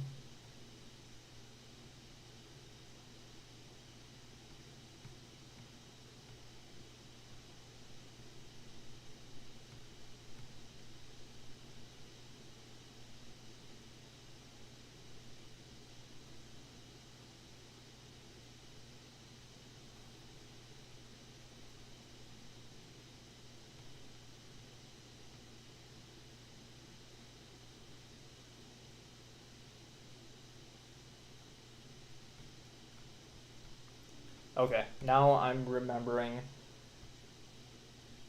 a little bit more. At least I think I am. I'm fairly certain that the way that we went about this is we were stating that the MPC doesn't require consent, but common law typically does because of the against her will language. You know what? At this point, my brain is pretty fried. I think I'm going to cut it here. I might continue taking some notes of my own later on. I'm not sure if I'll be back tomorrow or if I'll study on my own tomorrow, but I'm going to cut this here because just going through PowerPoints at this point, my brain is starting to slow down and not want to work, especially going at it for this long. So I am going to switch over to this. Okay. Today was fairly productive. It got quite a bit done. Went through way more of the slides for this than I did for property yesterday, and we were going for about the same amount of time. I do want to take a break here though, because studying for 3.5 hours straight with no breaks is a bit much. Typically, if I'm not streaming, I'd take like small breaks in between, but I'm not going to do that while I'm live streaming me studying. So instead, I'm just going to cut it here. Maybe later tonight, I'll go through some more of those slides, and depending on how I'm feeling tomorrow, I may stream again while I do the practice questions. Yeah, I'm sorry that you came so late today, Joy, but I think tomorrow I'll probably hop on and do the practice multiple choice questions. The goal is to hop on and do those around, let's aim for 1 o'clock my time, and that would be 4 p.m. Eastern. For anybody that's watching this, I'll plan on hopping on to do the multiple choice questions for that, and then we'll review anything that I'm struggling with from this and anything that anybody has any questions on, and that should take a couple of hours tomorrow, and then probably next week I will do a couple for some of my other classes. But for right now, I'm going to end stream, take a break, and I will plan on seeing you all tomorrow. Thanks again for stopping by. I appreciate you all being here.